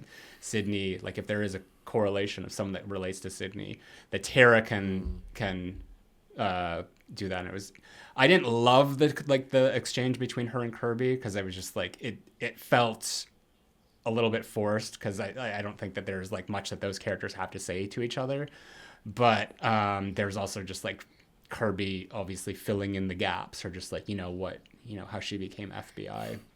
But if there's I don't know if I mentioned this on the podcast before, I might have, but the character that actually is not a Scream character, but who Sam reminds me most of is Jamie Lloyd. because she's kind of like the Jamie Lloyd of the Scream franchise. Ooh, Not Tommy just Jarvis, but not, and Tommy as well, but just like not just in a way of just like the fact that it's like Nev Campbell left and then like a new character came in, you know, in the fourth or fifth movie or whatever, but also like look at how 4 ends. It ends with like Jamie standing at this top of the staircase after having stabbed her foster mother, the bloody scissors, and then 5 starts off with like the town of Haddonfield hating this devil child, and it's kind of like the same thing is set up here of just people being like, you're a murderer, we can't trust you. And as much like it's sort of like the same struggle that, I mean, as much as I love Halloween 5, I don't think we really got to see the way that Jamie, like Danielle Harris, was able to process the idea of her being hated, because the immediate problem was more like, you know, like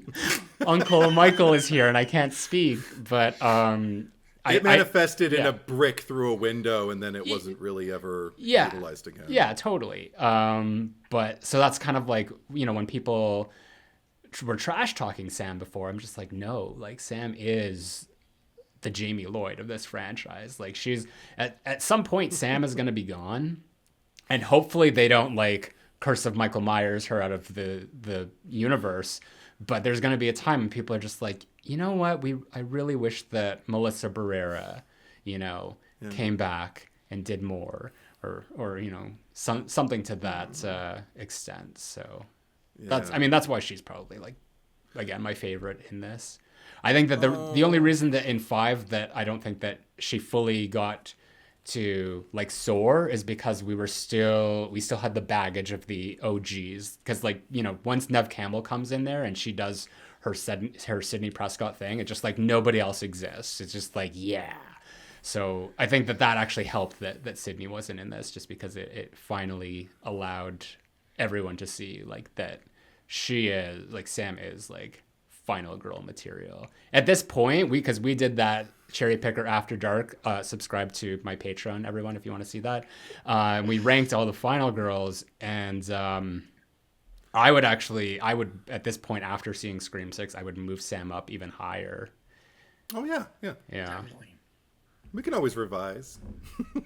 Stay tuned for a future Cherry Picker After Dark, where we had 86 final girls. Yeah. The next one will have 186 final girls. No. Oh God, no. Maybe some will be plucked. Maybe we won't add to the list without subtracting. Like maybe that'll be like a 16. Andre, get ready for an 8-hour edit.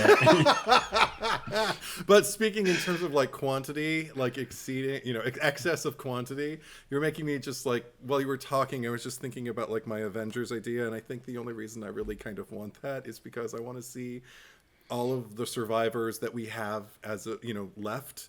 I want, maybe even because it's the 7th movie, and because 7th movie in the Child's Play franchise is Cult of Chucky. So I'd like a kind of Cult of Ghostface, where there's just a team of Ghostfaces. Now that we've done multiple Ghostfaces, not just 2 or 1, just have like some kind of weird cult of Ghostface, where each one of the like Avenger, you know, heroines or heroes fights its own Ghostface. Oh my God. I'd watch that. Is Joel? I would totally. Is Joel coming back? I mean, technically, do we call him a hero? Well, you're saying the whole team, the whole Avengers. No. But I mean principals. The principals. I listed them before, like Gale, Sidney, Kirby, Kincaid, the Core 4. No. If he comes back and it turns out that he's the Mark, I'd rather just leave it open to interpretation. I would love something that's like equal opportunity for people who want Sidney to be with Mark to go on believing that it's Kincaid and that's Sidney's last name now or whatever. And for people like me, we can just be like, no, Mark's a really common name. It could be anyone, you know, it could be Mark Harmon. We don't know. But yeah, I don't know. You're just making me think about all this stuff. And what about, and now we have Danny, who's probably going to come back again. Okay. Can we talk about him, please? I mean, the internet is, for sure. He's become the new internet's boy toy. But that's another thing. Okay. I love that I said that, because the fact that they called him first screening, first time we see him, and they're just like, "Oh, cute guy is shirtless again," or whatever they say. They call him cute boy. And I remember, without being able to help myself, out loud, I just said, "Boy." That's a man, baby. Exactly. And they kept calling him cute boy, and I'm like, that is not a boy. Not in comparison to any of y'all. Like that. That is the oldest person in this apartment complex that we've seen. So I'm just like, I don't know. So I don't. Yeah. What do you guys have to say about Danny? I loved him. Yeah. I thought he was gonna die like a brutal death. I was waiting for that. I knew he wasn't Ghostface. He was too good. Yeah, I didn't think he was Ghostface. I just like, oh, he's so sweet. He's gonna die horribly, and then he didn't. Well, maybe in the next movie. Yeah, I mean, I'm glad he survived. I would like to see more of him. And more of him. And more. What about you, Zack? I'd like to see all of him. I'm in theory, I like him. It's just that, like, what did he do? What did he do in this movie besides like iron his shirt before putting it on? And he had a moment that was actually like pretty great, and that's when they're on the train. And he does that thing where he kind of shields them when the person in the Ghostface robe is walking towards them, and he sort of steps in the way. But it's just like, where was that character? I love that.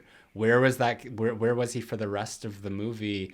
And I hated that he, like, both times he really has like kind of like a big moment. It's Sam telling him to go away, but like in like not like. I'm glad it at least wasn't like the Scream 2 stuff of just like. Because that kind of got repetitive with Sydney and Derek, but it was more so just like, what? Well, if you already had this conversation, he said don't trust anyone, and then walked away. Why is he back now just to like take a subway ride with you, and then for you to literally tell him to go away again? Like I wish that if he was around, they at least did more. Like if they weren't gonna kill him off, at least like make him a red herring. Give him a little bit more complex development. And this goes for like a lot of the characters in this movie as well. Because I think that so many people were just there and didn't have anything to do. Even Ethan. It was just like like all of these people were like, people give shit to Mickey because he's apparently like an uninteresting character that didn't do anything. I disagree, obviously, because Mickey did everything in his scenes early on that made sense with who he was. I can't say the same thing for Ethan. Annika, we barely knew ye. I've been seeing a lot of people online saying that she's the fan favorite. I'm just like, how? I mean, I cried when she died, so I can't say shit. I loved her too. I see a lot of people saying that they loved her. Yeah. I don't think I think I loved her she was bad. performance. She's probably better than like the lot of them. But like fan favorite, like, so she's like the new Jennifer Jolie. Is that what we're going for? What do you think? I wouldn't say all that. I think what it is, there's so many characters in the movie, and I agree with you, Zach. Like, I understand where you're coming from. And I'm sure you will and can write a better version of that, and like you should. But from my perspective, just trying to, like, enjoy the ride. It's like there's so many characters, and maybe you're right. Some of them are like nothing characters or don't have enough to do. But I feel like they each, they had to fit in each archetype. And like, I think with Annika, for example, she's the love interest for Mindy, and like she had just enough for me to feel satisfied with her character. Like, she had that moment with Tara, she was protective of her, so we automatically are relating to her. We're like, oh, she's a smart girl who cares for her friend, who's looking out for our heroine. And then she's the love interest of Mindy, who we already love, and then she has like one of the most brutal death scenes. So it's like, I felt that was handled pretty well. And her performance as the actress Devin, I forget her last name, she does a really good job with a short amount of time. Nakota. Mm-hmm. Yeah. And with Danny, my response to him was kind of similar to my response to Mindy and Chad in the last movie, where I was just kind of like, oh, I liked this time I spent with you. I didn't get all that much, but I got enough to know I want more. And then I got more, and I felt like I knew them by now because I've watched Five Cream enough times that now when I see them, I'm kind of like, oh, and I see the way they're acting, and it feels like they're acting the way those people would be, and I'm learning even more. Yeah. So that's all fine to me, because I mean, I don't know, I'd love to measure it mathematically and just see how much screen time Dewey and Gale had. Ask Ryan Showers. Ryan Showers. He has all the receipts.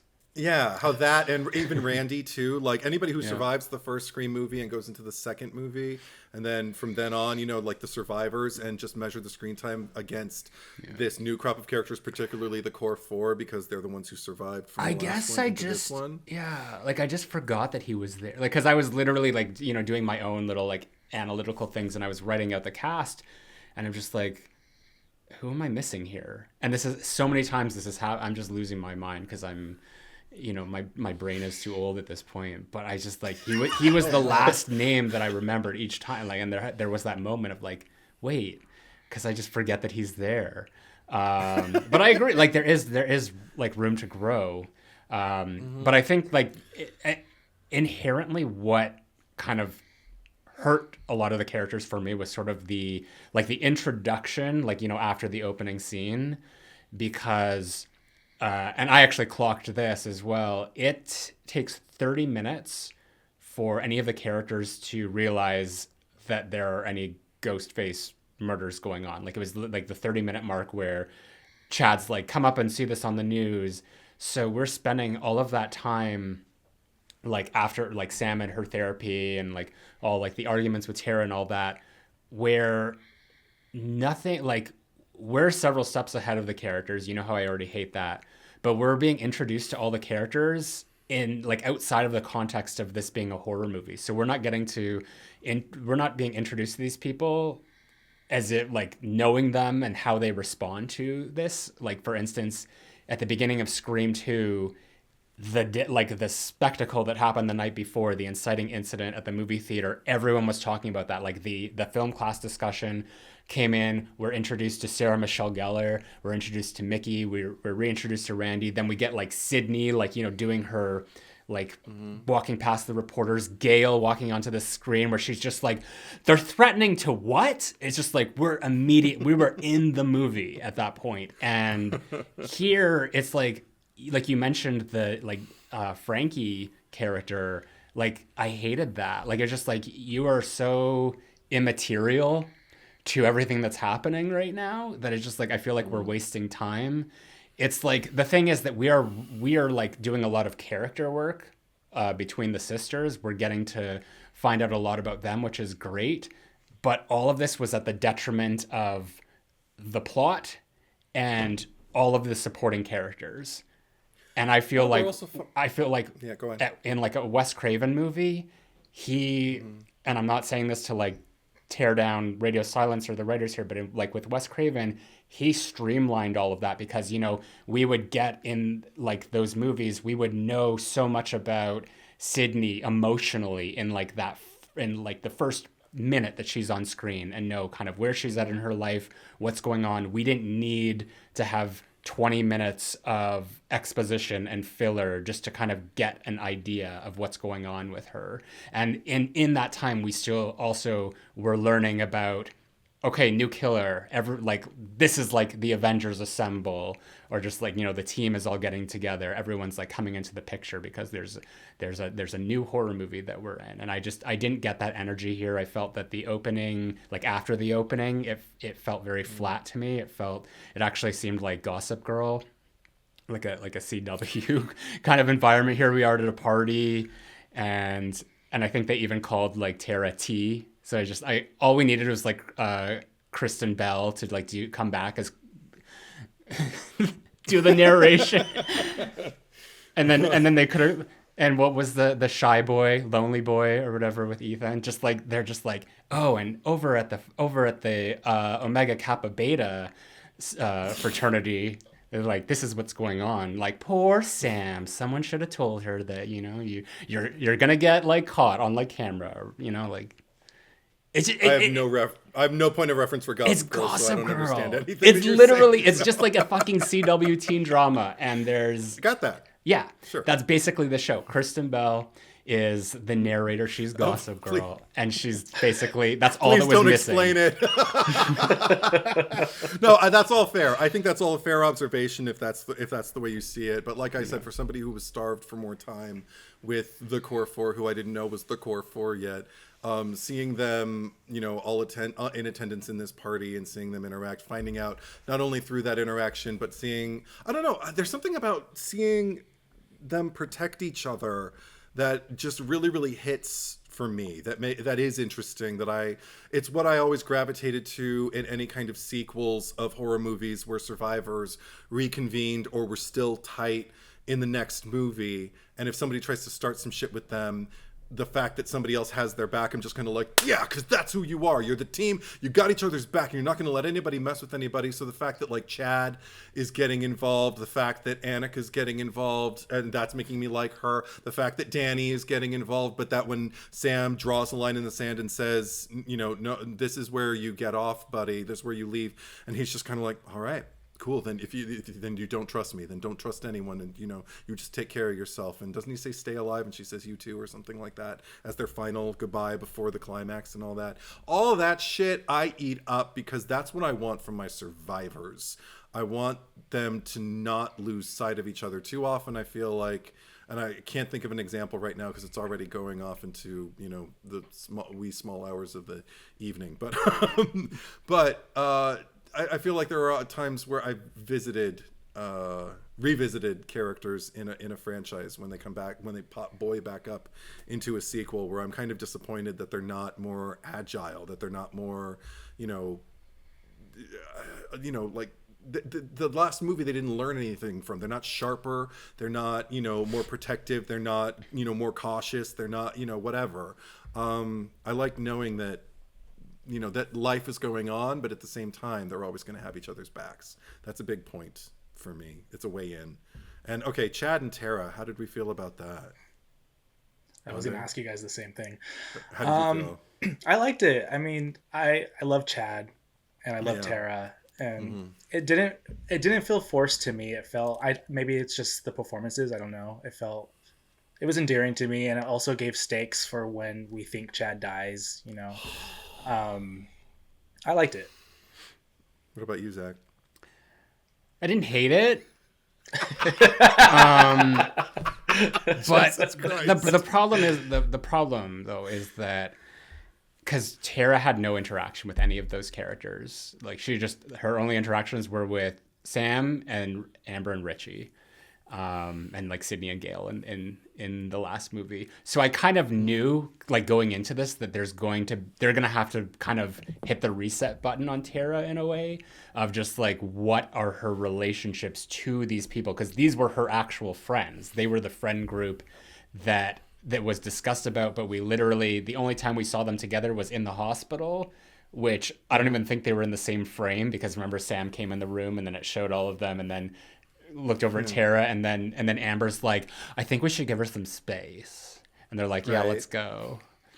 I think that's why I think that's why the first, like you said, you clocked the 30 minutes where they don't know that killings are happening. I think that's why that portion works for me, because we kind of are catching. And I know you said they could have done it in a more streamlined way, which I'm sure they could have, but it didn't stand out to me in a negative way, because I did feel like, okay, we have a moment to breathe and kind of see where these characters are. And the 30 minutes did not feel like 30 minutes to me on the 4 times watching it. Like, I felt like it was paced pretty well. Like, you get to see, like Ed said, the dynamic between the survivors and where they're at, the relationship between Tara and Sam, and their differences and their perspectives of their, the trauma that they've experienced and how they're coping with it or not coping with it. And and then, the shit hits the fan. And once shit hits the fan, it doesn't let up. It's like, it keeps going. The energy is pretty much there throughout the film. I was getting a little bit of I Still Know What You Did Last Summer at the beginning. Of just like, I know you don't know Eddie, but just like, because she has like 10 locks on her door, and then there's the roommate who's just like all in her business. There's just like, it's I'm watching Jennifer Love Hewitt, but it's Sam in Scream, and But we'll talk about that movie when we get to it. I But also- I always speak- felt the beginning of that movie was kind of slow for me. Also, I mean, sidebar, but you mentioned her coming into the apartment. She looked so cute. Like, I loved the way she was styled. Actually, everyone was styled. Melissa Barrera. Also, I don't know. I just loved Quinn. I don't know what the actress's name is. I liked her performance as Liberato. Sorry. I really enjoyed her as the roommate. Like, I don't know. I just liked everyone. She was good. She was my favorite of the three. Yeah. And she, I mean, I think that she's above Amber and Richie. Like, if I had to do a ranking of the killers, but I love the moment when she she gets her teeth knocked out with a brick, which is amazing. But when she comes upstairs and she's just so like into the role of being the killer, she's got that evil smile on her face, the missing teeth, the blood running down her chin as she just takes out the knife and slowly walks towards her and scrapes it along the metal railing. Like, that was sinister. That's what I want from my killers. Like, if that was Amber, she would have just like screamed and like ran at her with like the knife up like that. So I just like, I love that she understands, like, just like, you know what, this might not be effective, but it looks badass, and that's what I liked about it.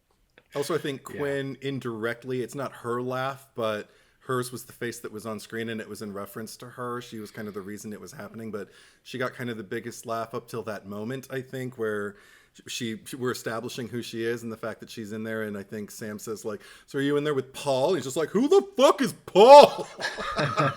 At both times I saw it, people just like fell apart like at that. But Paul. You are my all.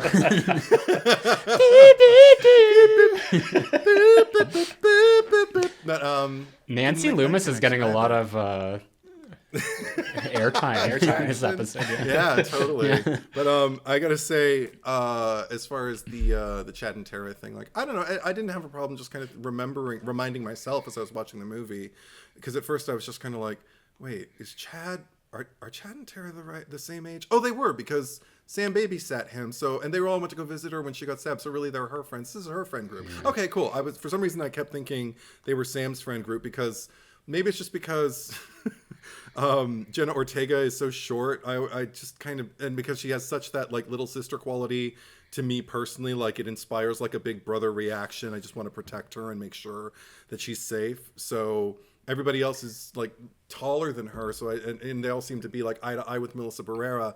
So I think somewhere I hypnotized myself into thinking they were Sam's group, but they're not. So I think I somehow reasoned that out the first screening. They're all a family now. Yeah. But when Chad, but I mean, just like in the introduction to this movie the first time. So by the time Chad's sitting there on the bed next to her, because my first reaction, I think it was another audible one. I was like, oh. Like, and they're both into it. Oh, okay. Were you getting shades of Scream 4 Dewey, Sydney? No, because that was a very different thing. That was a very different. That took me how many screenings to finally kind of like read. And now every time I see it, I still see it. I still see this thing of like Sydney. It's really coming from Sydney, but if anybody's wondering what we're talking about, if you haven't heard the Scriforum pod in a while, it was just this strange blurred line, the blurriest the line has ever been for me, between Sid and Dewey in their exchange in Scriforum, where they're just sitting down talking about, he read her book and he quotes it to her, and there's just a moment of silence where they have an exchange, and she just kind of looks at him almost like, Dewey could get it. And I never thought that before, but now I think it every time I watch the movie. You're not the only person who's referenced that, so I'll give you that. Also, Sydney wouldn't have done that because he's married. He's married to Gale. We know how Gale would have felt about that. But just that, like, in another world, on another timeline, who knows what could have happened. Also, because I think it's an acknowledgement of like his growing up. Because you think about who he was in the first movie versus who he is in Scriforum, and then even more so in 5 Cream. their relationship seems to only get deeper and deeper with each movie. So that's nice. Anyway, with Chad and Tara, I was all for it. And then, oh my God, I was so sad. I thought he was dead. I thought both he and Mindy were like dead when they got stabbed. So then when they were both living again, I was happy, but I was also, so everybody survived? Like all of the core, like prime not suspects, I guess, prime victims, like all the people whose names are above the title and whose faces are on the poster who aren't Ghostface survived. Okay. Well, I mean, that's kind of like a direct, like an opposition of Scream 2's ending, where literally like every single one of Sydney's friends are dead by the end. Right. Cue the collective soul, you know. We're happy. But it also made me think about sorry folks, Amber, because it made me think like one of her, I just kept hearing her line, because our movie has fucking stakes. And I'm like, well, you're right. I mean, you weren't right to do it, but you're right. Your movie is fucking stakes, because I still cry every time I see that scene and what follows in the aftermath until the movie gets going again. And then I'm like, I have to be like, okay, get yourself together. But with this one, I cried for different reasons. I cried when Sam was telling all of them, I think it was right before the subway sequence. I can't remember. I think so. Where she's telling the core four that she'll just give herself up and just kind of like surrender, and that way nobody else has to die. I think it's after Gale gets attacked, right? And I was. It's just after like, Gale, right before the subway. Yeah. Yeah, and I was just like, oh fuck, because number one, there was something different about the emotionality there. Like I weigh the emotionality of that disclosure to the group against the disclosure that she made to Tara about being Billy Loomis's daughter, which I think is still written kind of abominably. We already touched on that, but in this one, it landed for me. It absolutely, and I understood exactly where Sam was coming from, and I understood how, if somebody was in that position, why that would seem like a viable option. And it's something that I don't think Sydney ever really entertained, just giving into the monster, as it were. So again, it's a new color on a similar canvas, and I appreciated that as well. The more I talk about this movie, the more I realize I'm kind of pulled in two directions. I enjoyed the ride so much, but when you get into the nuts and bolts of it, like as far as film criticism goes, I don't think it's beyond reproach. I think these things are worth talking about. I think there's things we still haven't even covered that we could talk another 3 hours about, but probably won't. But this is a good first step. Part one. Yeah. Because it's also very early. Like, as I grow older with this movie, I'm sure I'm going to recognize, if I'm still recognizing things in Scriphorum now, then think about Screevy 10 years from now, I'm probably going to recognize something I never saw, I hope. And I look forward to that. But again, like Zack says, there are no bad Scream movies in my estimation. I did think, though, my old ranking had Scream 3 down at the bottom, and I left my first screening thinking, I think this is just above Scream 3. And then I saw it the second time, and I was like, I'm so exhilarated. This is nowhere near the bottom. I have no idea how I feel about this movie. I was going to say, but when was the last time you watched Scream 3? When I watched it with my mom like 2 weeks ago. Yeah, it's still at the bottom. There's still things that I'm like, or things that I'm like, oh, that's funny. I want to get scared, or I want to, like the ending. It's all about the ending for me, the Scream 3. And, of course, Parker Posey. I love Jennifer, but there's a lot of things. We've already done that pod. But what were we going to say, Andre? I was just going to say that's a good segue to our rankings, because unless you don't have one still. I don't. But if you want to give us yours, I'm more than willing to hear. Yeah, I wanted to, because I've been thinking about it, thinking that Zack was going to ask me. Well, before Scream 6, my ranking was pretty boring. It was 1, 2, 3, 4, 5. Okay. I don't think that's boring. I think it's common. Real. It's authentic. Oh. Yeah. 3, and like I have friends who are like, why is your 3 so high? Like, and I'm like, probably nostalgia and Parker Posey. But now after seeing Scream 6 and thinking about it for a while, and yeah, honeymoon stage for sure, but it has definitely rocked my ranking. And I want to say right now it's 1, 2, 6, 4, 3, 5. Wow.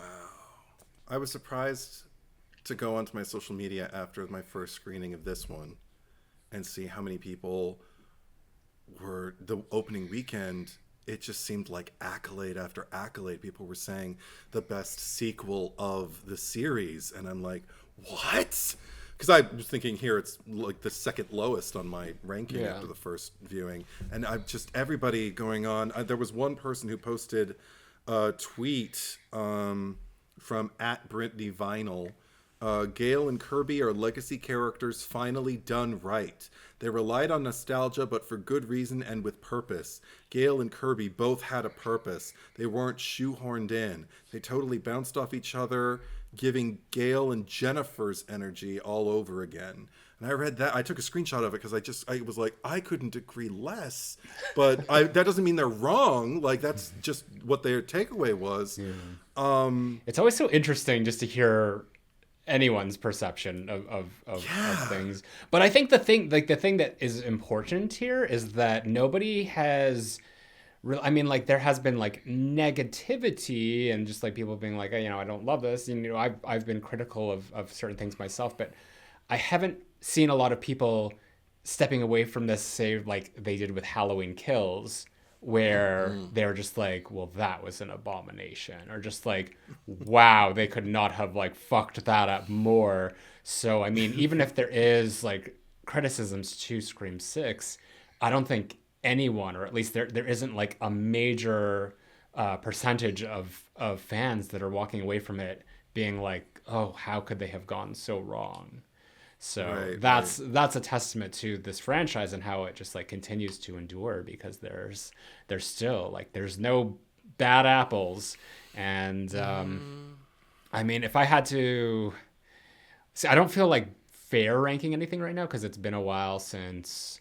I think definitely for me, like I would 1, 2, 3, and then I don't know, it's like a hodgepodge of like different aspects of like 4, 5, and 6 that kind of fall together. So it just could be like circling around, and it just matters of like where do I stop today,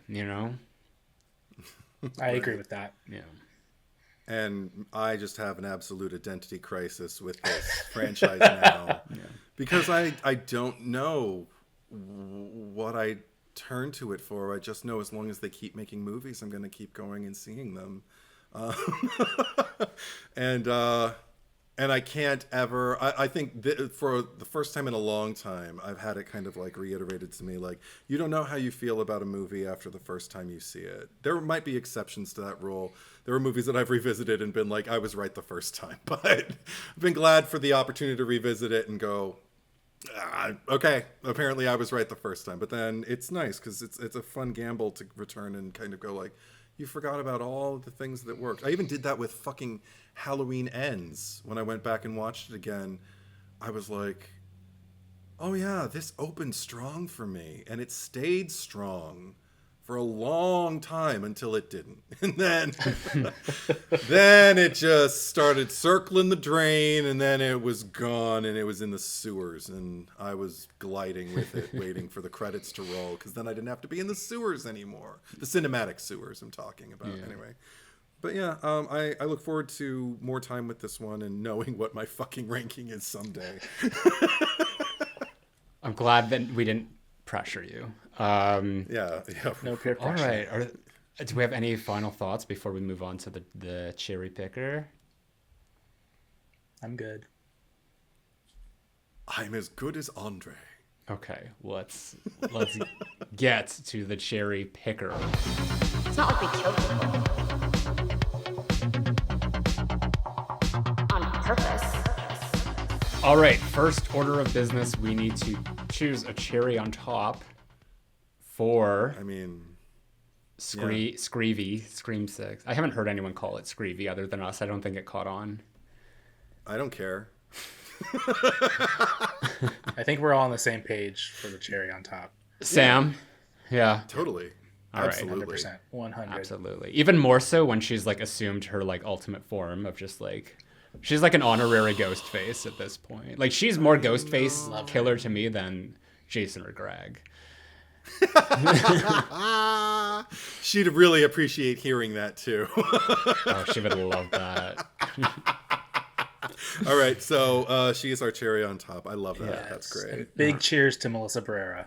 Absolutely. If you're listening to this, just know that there's a lot of love from Yes. us. I just blew a kiss to Melissa. Because we couldn't tell. So Just in case people are listening and all they heard was, just heard like smack. you know? Yeah. I'm not kissing anyone. Just go on. So last week we asked you who deserves to die the most in Malignant. I chose.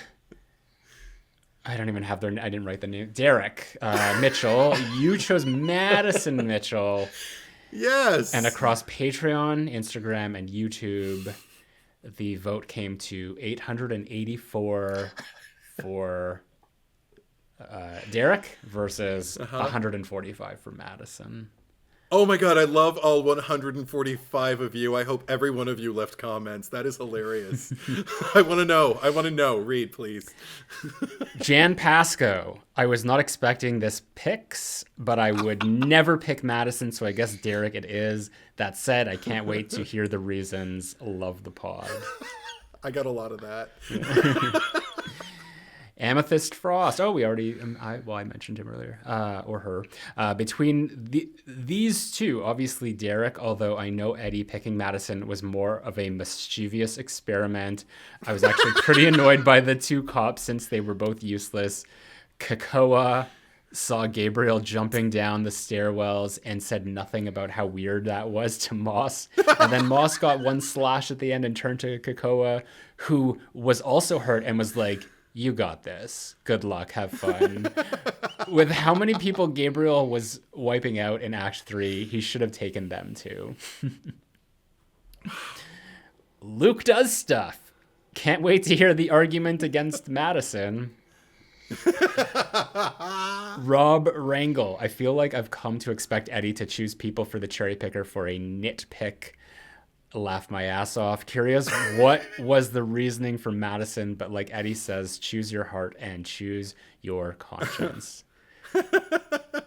Grant Dempsey, death to Derek. Poor Madison. This feels worse than nominating Tree's mom, which hey, I was on board with. Poor Gabriel too. Glad neither of you nominated him. Hashtag Team Malignant, by the way, versus Team Barbarian. Like we've created a rivalry of these two movies. Great. Hamish, definitely Derek. What a sad little man.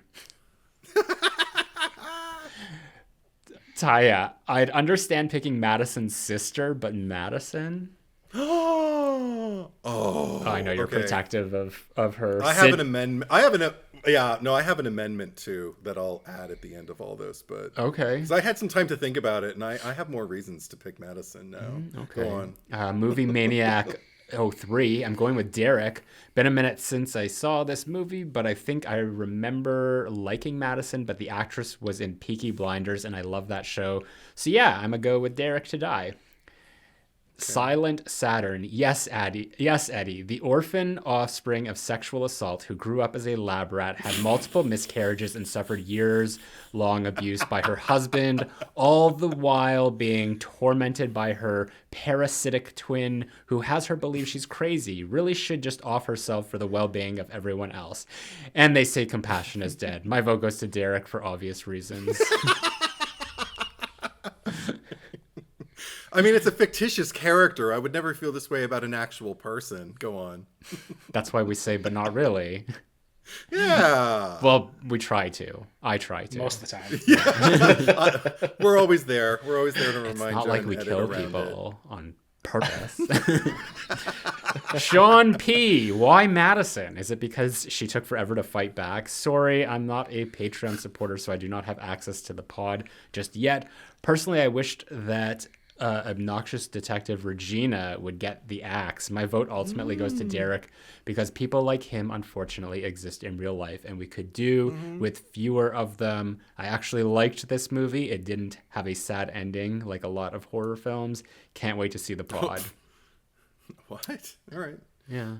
And and thank you for the sentiment. You don't have to support on Patreon. Your viewership and listenership to the podcast and my channel is more than accepted.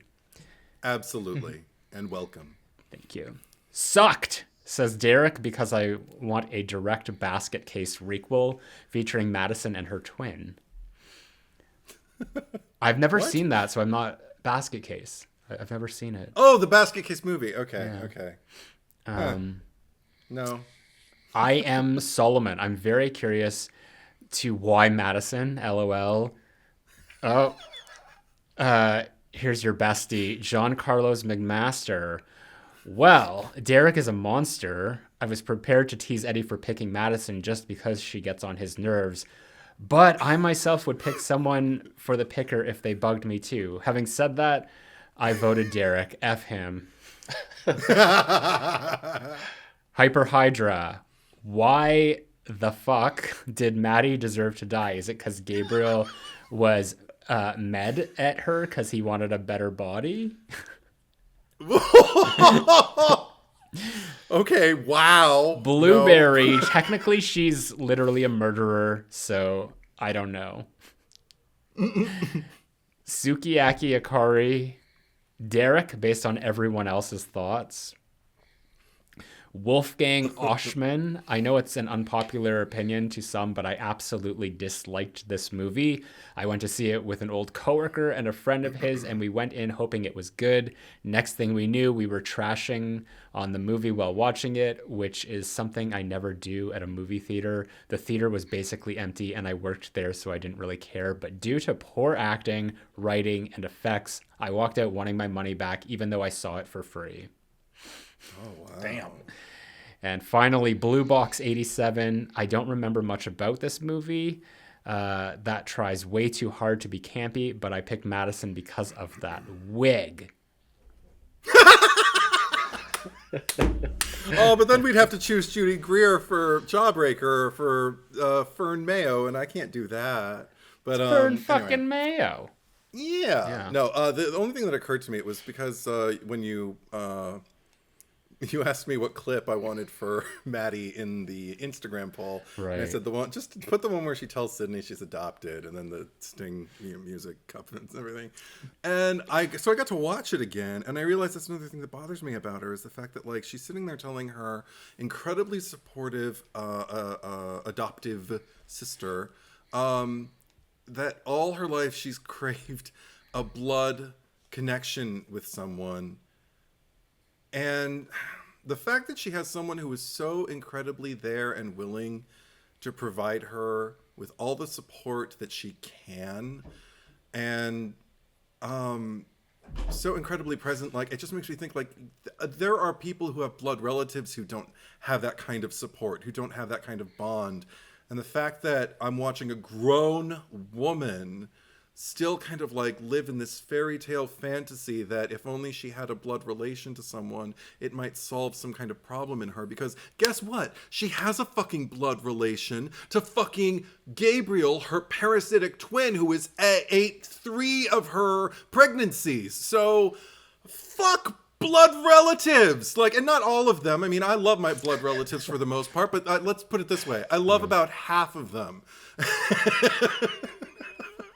Or there's a fraction. I don't know if I can divide it into half, but there's a lot of them that I love, and then there's a section of my family who I am blood related to that I do not have contact with because fuck blood. It's not about blood. It's about how people treat you and if they're there for you, if they come through for you in the clutch. That's why I like Screevy, because it's more than just blood relations that like keep these people together. We're family now because we've been through some shit. We've got each other's backs. I'm going to go back on that fucking bandwagon. But so it just kind of pissed me off that Madison is so short-sighted. I mean, is it worth, as a friend, if I were Madison's friend, I would want to sit down with her and go like, is it worth being in this abusive relationship to have this blood relation. Like, you can't, I don't know. I just don't understand where her priorities are. And I don't feel the most patient with it as an audience goer. Again, if I were a friend, I'd probably just want to keep talking her through it. I wouldn't abandon her and I wouldn't kill her, but she's a character and we like to kill people, but not really. So I'd like to kill her, but not really. That's all I have to say. Well said. Until we turn off the cameras and then we listen to this for another 15 minutes. Exactly. Whatever. All right. I can only be so expeditious. Go on. Scream 6. Screevy. Andre, you are the special guest, so you get first dibs. We're going to have Wait, 3 thank you so nominations much. this movie. What an honor. Okay. I'm curious to see if you guys were thinking what I was thinking. I think in Scream 6, the person who deserves to die the most is the therapist. Ooh. Sam's therapist. I really, really disliked this character. I felt that he was, like, in the beginning when he's talking with Sam, he's like, you need to open up to me. You need to, give me the detail. He says details instead of details, which is crazy. The details. He's like, give me the details. Yeah. And she, like, fully goes, is fully vulnerable and, like, opens up to him. And then completely switches on her and is like, oh, I need to report you. Yeah. I need to report you. And she doesn't say that she wants to kill anyone or do harm to anyone. She just says that it felt right. Yeah. And all of a sudden he's like, I got to report you to the authorities. And, like, he's just, like, kind of almost rolling his eyes when she's talking about stuff. I don't know. I just hated him. So he deserves to die. Justified. Yeah, that very unethical too, of just like that, you have a patient and that you're just like, I can't help you anymore. Like, this is just too much. This is outside he, of my gave up on scope her. of like professionalism. Exactly. Yeah, I agree. I hate him for that. And I also hate him because I think that, like, Henry Czerny is a great actor. He was in Ready or Not. He played the patriarch of the family. Who was great. I wanted him to be the killer because I could see him, like, at the end there just, doing, like, the same thing he that would have he been did. good. Yeah. So it annoys me that they did the same thing to him that they did to kind of like Kyle Gallner in the last movie. Just like, here's a great actor that we have for this role, and guess what? You're in a scene and a half, and we're gonna kill you. I'm like, no. Yeah. There's always got to be a Henry Winkler. I feel like Henry Winkler had more to do in Scream. Like, he was a principal character, if if there ever was. But he just didn't get a credit because he requested not to be credited. Right. Well, I'm gonna go in typical Zack cherry fashion for the Scream cherry pickers, and I'm gonna choose a non-character, but I'm gonna choose an even more non-character than the non-characters that they said that they decided were deserving to die in this movie. I don't think this character has a name. I don't even know if she has a listing on IMDb, but I'm just gonna call her that bitch on the street that threw the Diet Cherry Cola on Sam, cause fuck that bitch. She basically she's exactly if there is that commentary to this movie of just like, people will believe anything that they read on the internet, she is that sheep who fucking listens to it and then takes it to that degree of assaulting my Sam and that beautiful thing that she's wearing, whatever you want to call it, that like shoulderless thing. Yeah, just ruining that. Hate that bitch. Kudos to the actress, because her performance, you really hate her. It's believable. Yeah, everything about the cadence with which she delivers her few lines there. I've heard that girl before. I've seen that girl being a mess in the club, being a mess at the party, being a mess in the park, and fuck her. Yeah, I get it. Damn, I'm torn between two, and I guess I'm gonna just have to vote my conscience and vote my heart, because the first one that occurred to me was Date Rape Frankie. And I feel like someone's gonna chew us out if none of us pick him. So He was on my list in case you guys had picked mine. Yeah. Yeah. No, he definitely needs to be on the list. So yeah, I mean, the fact that anybody calls him Date Rape Frankie, I mean, enough said. Did any of us get a good vibe off that guy? No. And would any of us have felt bad if he died? No. Would we have even possibly gotten a rush if Ghostface would have taken him out? Yes. So, yeah, he deserves to die the most. Yeah, take him out.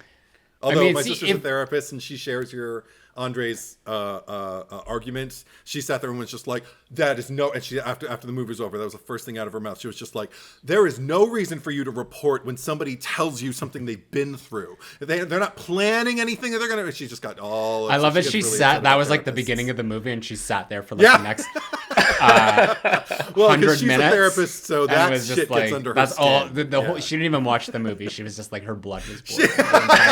No, she liked the movie. Yeah. She actually, both she and my mom preferred this one to Five Cream, which I was like, really? And like very clearly, like, yes, absolutely. And I was concur. Like, huh. Yeah. Okay. I mean, I think I do. I still don't know. I still don't know. I concur. Yeah. Okay, cool. And Zack, I obviously,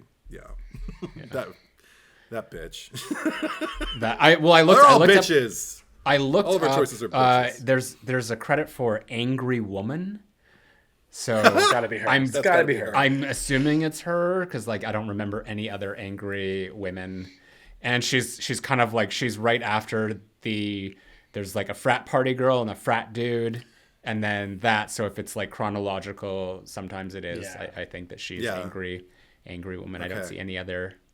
The lesser characters. So you can vote for Dr. Christopher Stone. You can vote for Angry Woman. I think I'm just going to call her like the cherry Coke thrower. And then Diet cherry Coke. Diet cherry Coke. And then I can't use the terminology that you referred to him on the poll. Just put a Frankie. star. Just put a star as the A. Just put fuckface Frankie. That'll just put that'll date, go over. No, date R star PE R star Frankie. Yeah, they'll know what it is. And you can vote on Patreon if you're supporting there, Instagram and YouTube. Like to thank a lot of people here, and I lost my notes, but it seemed like a lot of people were interested in Screamvivor. I don't know, it's Scream Survivor, what we're calling it. So I want to welcome a bunch of people who came on board my Patreon recently. So thank you to Ryan Farrell, Kelly, Clouds of Sand, Brian James, Gage Lowe, Iggy Zanetta, Sparkle More with Mandy, Jojo O'Toole, Michael Howell, Wesley Kennedy, It's Me, Connor, Eli Scram, Chase, Jaro Rubio, Alex Smithson, Justin, Radyak Relic, Luke Alfonsi, War on Horror, Zachary Powers, Magdalena Citron, and Leah Russo. That's a lot. Thank you. That's a lot. Thank you for I'm assuming most of you came for Scream Survivor. So I'm happy. What a variety of names too. He was just making sounds. Yeah, I was just making. I was just like making things up. just going elephants in the street. Yeah. Bangladesh. Harp player. Yeah. Harpsichord player. Like I don't. Yeah. So I don't. You could have said anything. I would have bought it. Sorry, Zach. Go on. Well, I was gonna say just because Scream Survivor was a roaring success. You can look forward to another episode of that coming up in April. Nice. I should also thank our editor, Andre Felix. Yay! Wherever he is. I wonder. Who, by the way, we're going to need you to edit Scream Survivor next month. I'll think about it. Thanks. So if you would like to check out the first Scream Survivor and the upcoming season of Scream Survivor, or any of the additional Cherry Picker After Dark episodes that we have, and there's quite a back catalog at this point, I think like 10, you can subscribe to my Patreon, Zack Cherry. A Pinhead tier gets you early access to all of our episodes that we do, but if you do want to check out those After Dark episodes, that's the Freddy Krueger tier. If you are new to the podcast and you are watching us on YouTube, you can also listen to us. The RSS feed link is in the descriptions down below. And if you are listening to us, you can find us on YouTube and watch us. And that's under the Cherry Picker, so subscribe to us there. And follow us on Instagram at the Cherry Picker Pod. Andre, do you have a Instagram handle where people could find you if they so choose to? I do. Instagram handle is Mr. Andre Felix. All right. Twitter?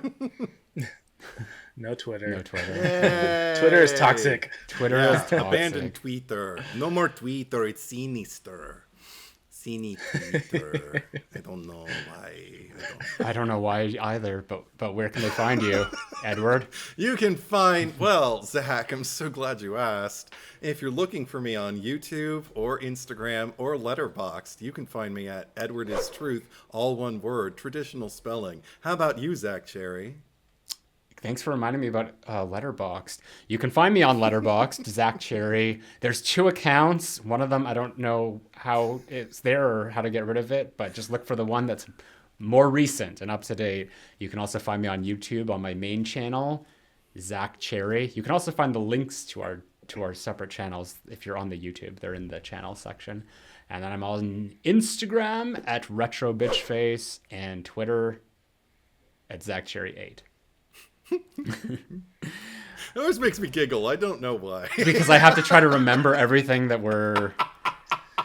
I have it all written down. You do a great here. job. You do a really good job. Thank you. Yeah. Sometimes I'm just like, where are we? What are we at now? I guess what's happening next week?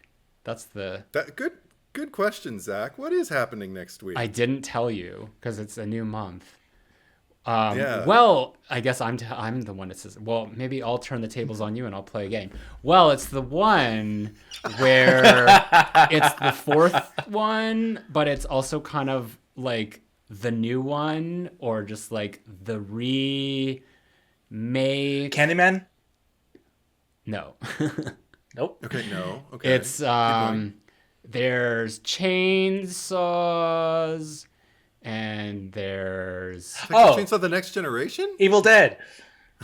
Oh, Evil Dead Arise, whatever the fuck the name is, the thing that the kid in the Twitter flipped off and ran out and said, this movie sucks, and everybody applauded when he left. Well, no, you're wrong. Andre's right. It's Evil Dead, the 2013 one. You're jumping a little bit far ahead. Oh, the 2013 one. Okay. Because we haven't seen the new one yet. That's yes. Yeah.